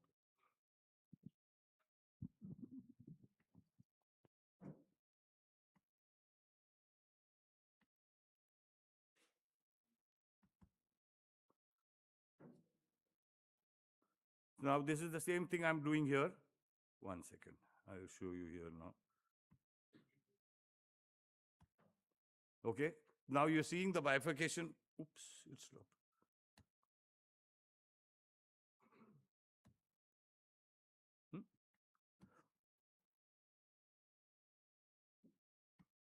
So that shoot was to show you that I am taking the length from the flow divider to the bifurcation of the left common iliac artery. And then you deploy that ipsilateral limb. So this is an ideal case. You know that the iliacs are good. So you will have a good sealing. You are not worried about any endo leaks in these cases.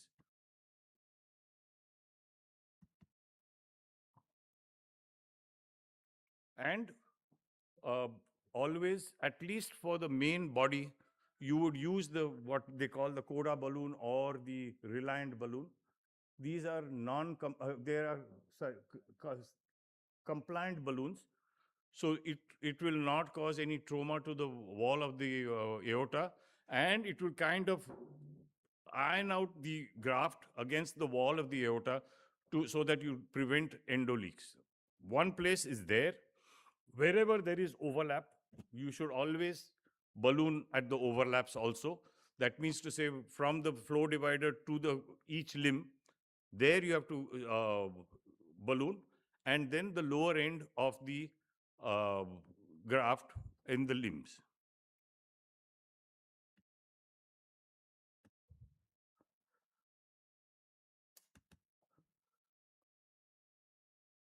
So that is what we are doing. This is the overlap zone of the main body and the limb.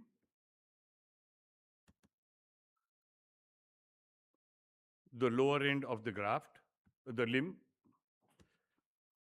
and we do it on both sides.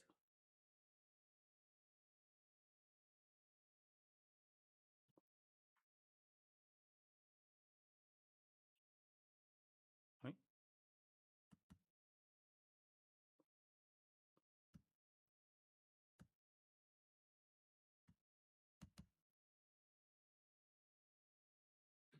That's exactly what we are doing.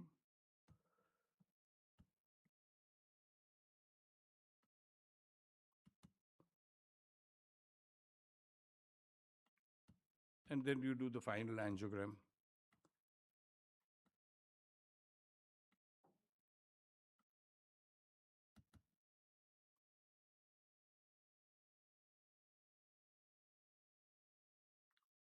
So that is the completion. Quite often, because these are larger devices, you will not get flow because you are kind of nearly occluding the common femoral artery.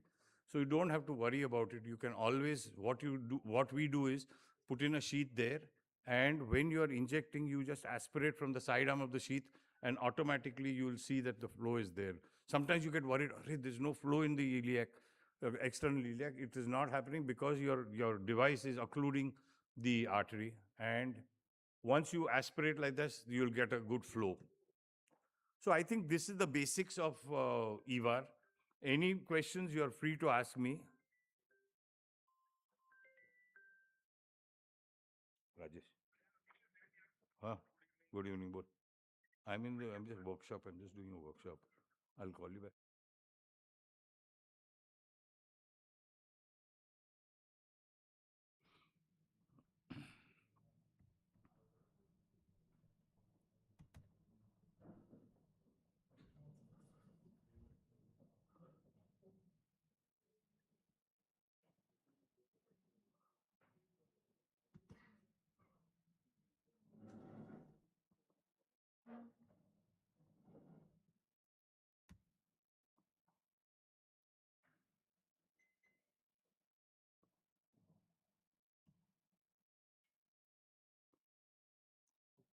No, no, okay. Any questions?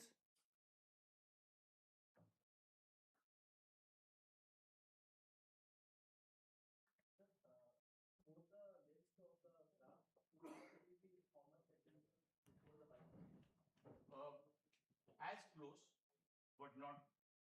See, you have to decide that basically what are the sizes that are available with the company. Even if it's a little well short of the bifurcation, it's okay.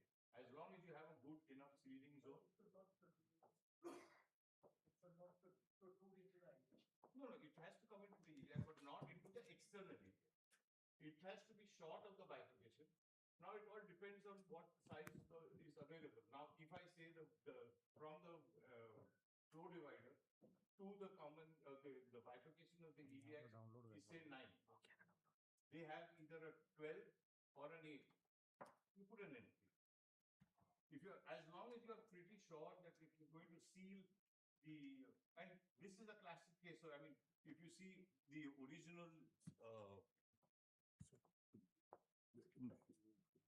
just go up, just show that PPT. No, PPT go. No, let's say, no, बराबर ही है. Go up. एक minute. No, down. Slow. Go down.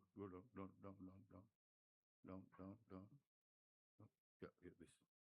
Now, if you see here on this, you can clearly see that there is enough distance. So even if you are not flush with the bifurcation, it's okay. You have good length of common iliac here for a seal. So depending on anatomy to anatomy, you have to decide, but it's not difficult to make a compromise if you have good enough length of the common iliac. If you don't have, then that becomes a problem. Then I would suggest that you would embolize the internal iliac and extend it to the external, so that you get a better seal. So this is like a classic case you should start with. We've now a lot of troubleshooting we've done and all that, but ideally speaking, these are the cases you should start. And once you develop the confidence in it, then you can do more challenging cases.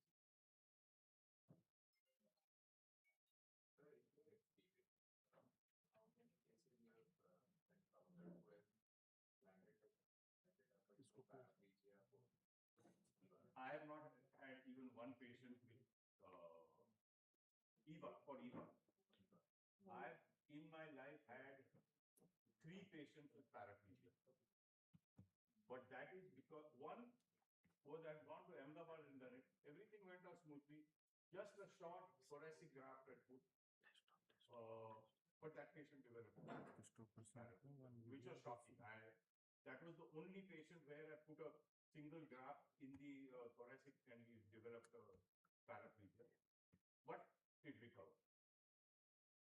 Another patient, 2 patients, I had done initially a thoracic graft with a fenestration for the left subclavian.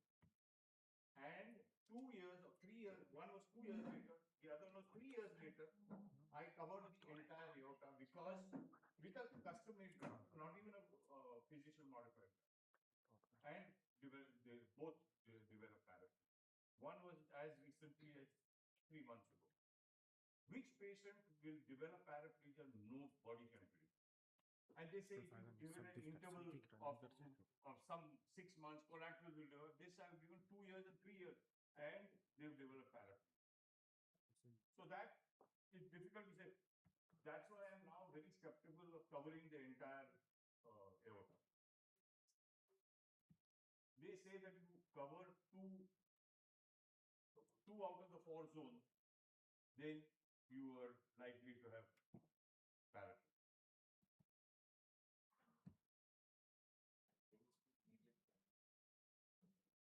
Immediate spinal drain. Immediate.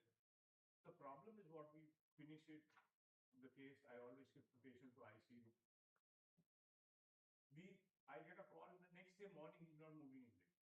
Now, obviously, it's not happened in the morning. It has happened later. Sorry, it has happened earlier, and I've been told it. So they do improve, but then the question is how long? The important thing is when you're covering the entire aorta, your mean systolic mean pressure should be 100 and above. You should not let it fall. There are now controversies of whether to put a prophylactic vein. That whole debate will continue till time immemorial, but nobody can say. But you have to be prepared as early as possible to put the patient on steroid and spinal.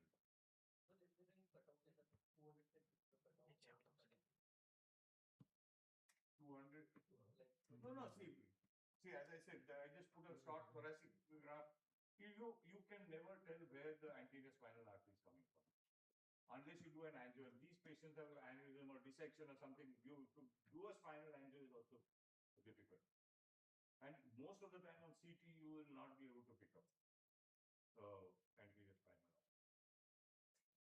One patient, immediately after the procedure, he developed, immediately put in a drain, he recovered, kept the drain for 3 days, and sent him home. Took out the drain and sent him home. He went home and developed paraplegia. So, question is now, if you are going to put a drain, how long do you put a drain? When do you remove it? Is there a guarantee that you will not develop it again? Difficult.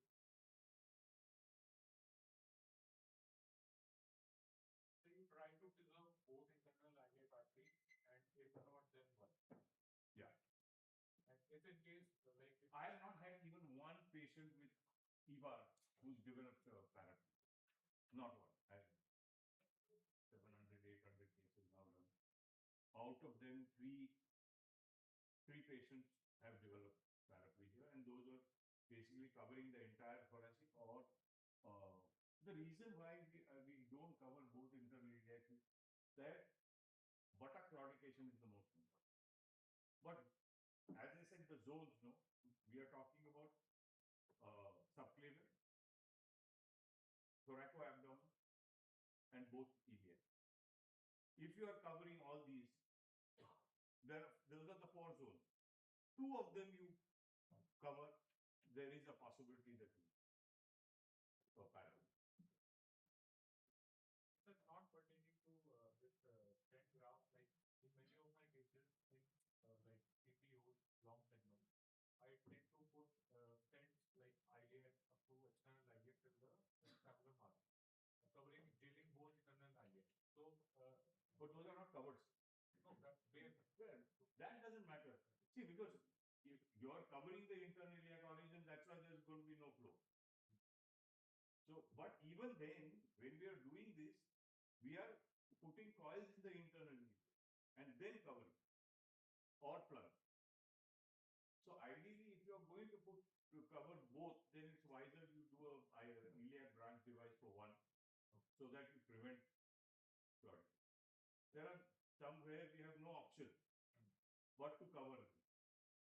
We have not had a problem, but the theoretical problem is there. So it's not a hard and fast rule that you should never ever cover the internal iliac, but you should inform the patient that this is a possibility. You want to show it? No, sir. No. So, if anybody wants to see a demo of the graph, I can show you here.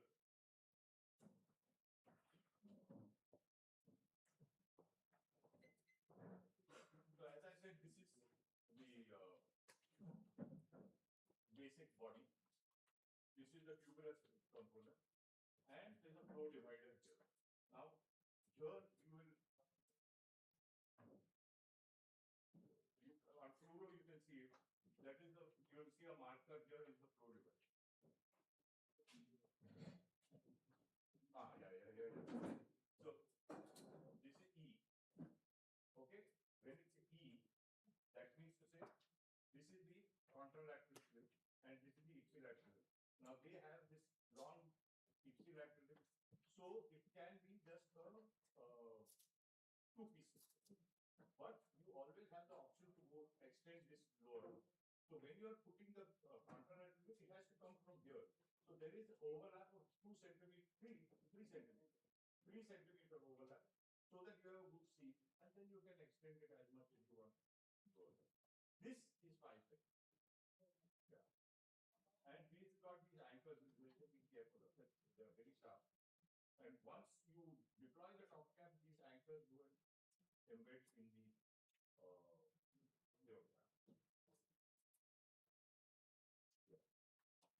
This is your thoracic graft. If you notice, thoracic graft, they don't have an anchor. There are some companies which have anchors also. But because we are dealing with dissections and all that, we don't want retrograde dissection. That's why we come out. Chances of migration are there, but usually you don't keep only one, you Other thing is that what should prevent it from migration is when you make a fenestration for the substrate. So once you make a fenestration for the substrate, then automatically that state will prevent it from. And this is the lid. So as I said, the bell bottom lid. These are all 12, right? All 12. This is also 12. Yeah, this is 12, and this will be 40. So it will and stay. And this is as a bell bottom because if there is a dilatation of this, you have parallel also. You have the regular which are not flared like the bell bottom. Why didn't you ask for close to like so do we always keep the plug ready for like something or water? No, I will never ever cover and not penetrate something. It's never always penetrate.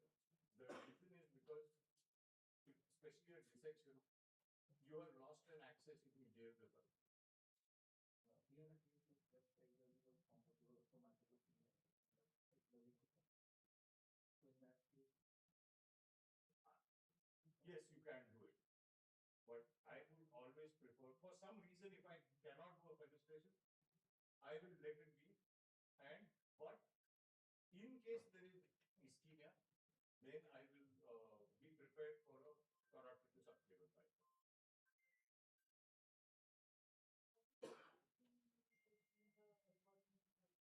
No, depending on the diameter where you want to land.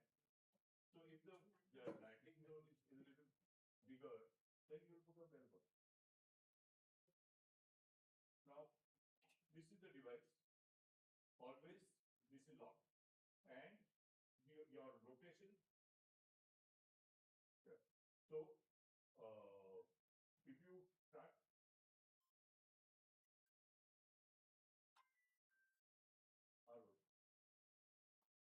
I'm in that. I know. They're doing work. Yeah. Okay. Okay. So, and this is always kept. Now, we do an aortogram, we mark out the lowermost median. And you put a line there, and then you move the table. And you position your graph. So, this should be at the level of the lowermost. And obviously, the right orientation. If you're coming from the right, this should be on the left. If you're coming from the left, this should be on the right. So, this E that you are seeing here, no? Yeah. So, if it is E like this, that means to say it is on this side. So, the E should not be E, it should be the reverse. If you are rotating and coming from the left. So, that will tell you the orientation. So, then this has to be kept on. Right? This should not move. And this should be rotated. And we continue to. So, obviously, this is being deployed. But this is always tender. This is always tender. So this, it will start.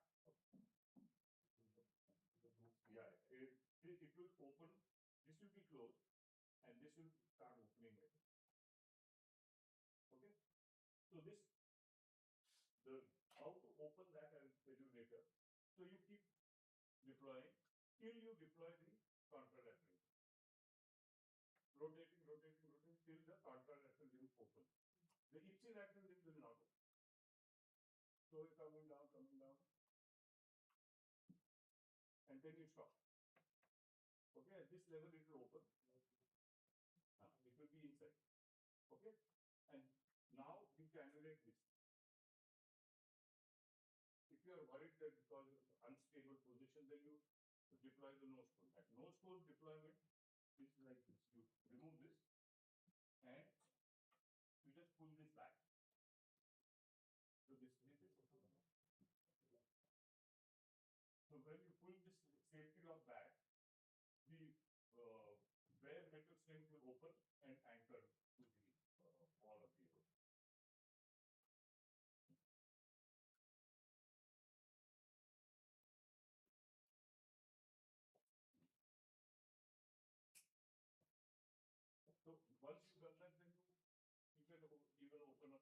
entire.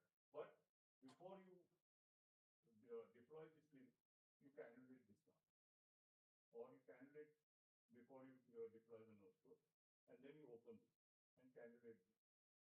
And once you cannulate this, then you can deploy. And just keep going. There's also another way you pull this back and just pull so it will come apart.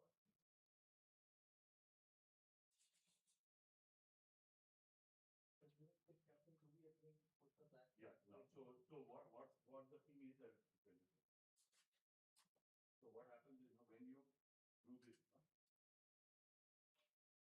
you pull back.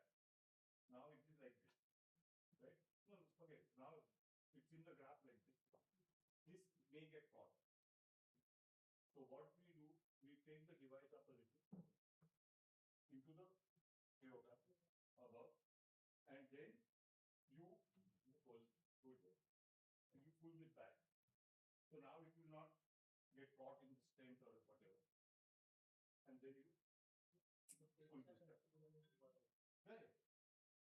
And more so it because it's on a curve, right? So it can get stuck. So this should not get stuck first, and this should not.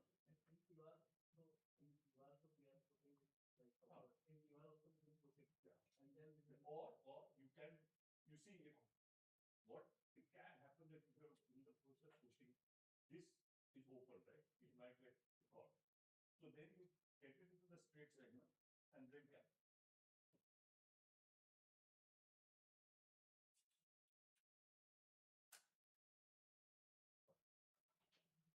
And this is the lid. Well, we get this is open this out. Okay. Hold this now and then slowly pull back.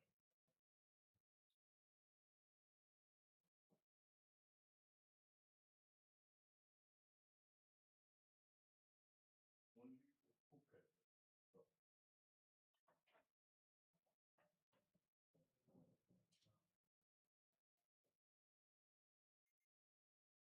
But this can be repeated like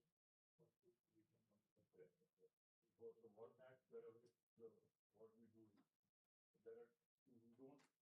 I have done it even deploying the entire then, but ideally speaking, you should you open up only how much you require.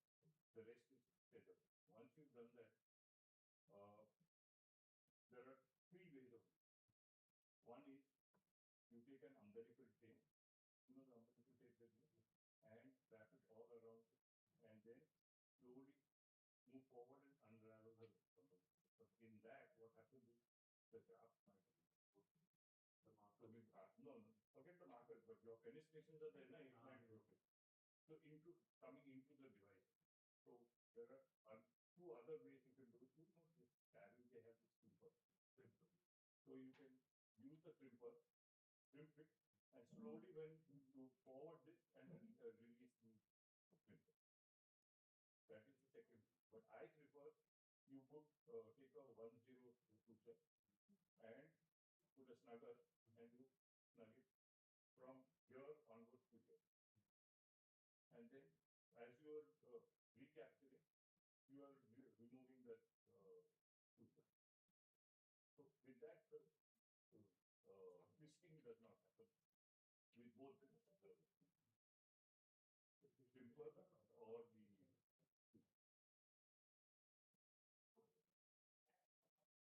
That the more you open, the more difficult it is to recap.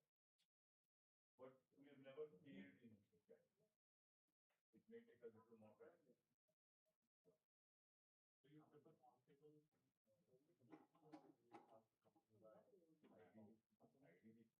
Ideally, it says best coronary time. In the sense, it's stress. So, and I prefer there are some people who do it the previous day, then sterilize the whole thing, and then do it proceed the next. I prefer to do it then because most of the hospitals don't have such a huge autoclave or the EPO. So it does not do well. Then we have to hold the graph. For that reason, we prefer to do it there and there because we start with the finish. then take the patient, induce the patient.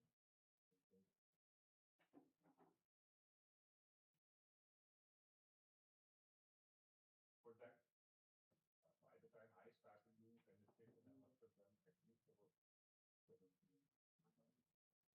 about 17 routine before I started doing the more the penetration gets, the lesser penetration is because you can rotate the device as much as you want because it's only a single. But for multiple penetration,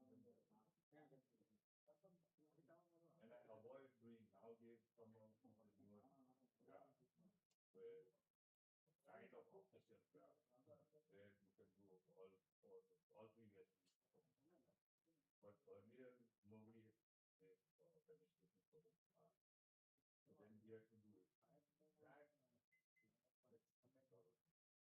because your subclavian, the denominator is not a problem. The left subclavian is not a problem. Problem is the left carotid. So then you have to puncture the left carotid. Right. No, left common left common carotid. You have to puncture it and then enter your penetration.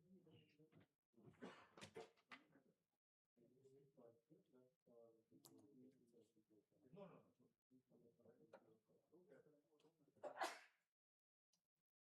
But that was the last stage of when you are doing sales.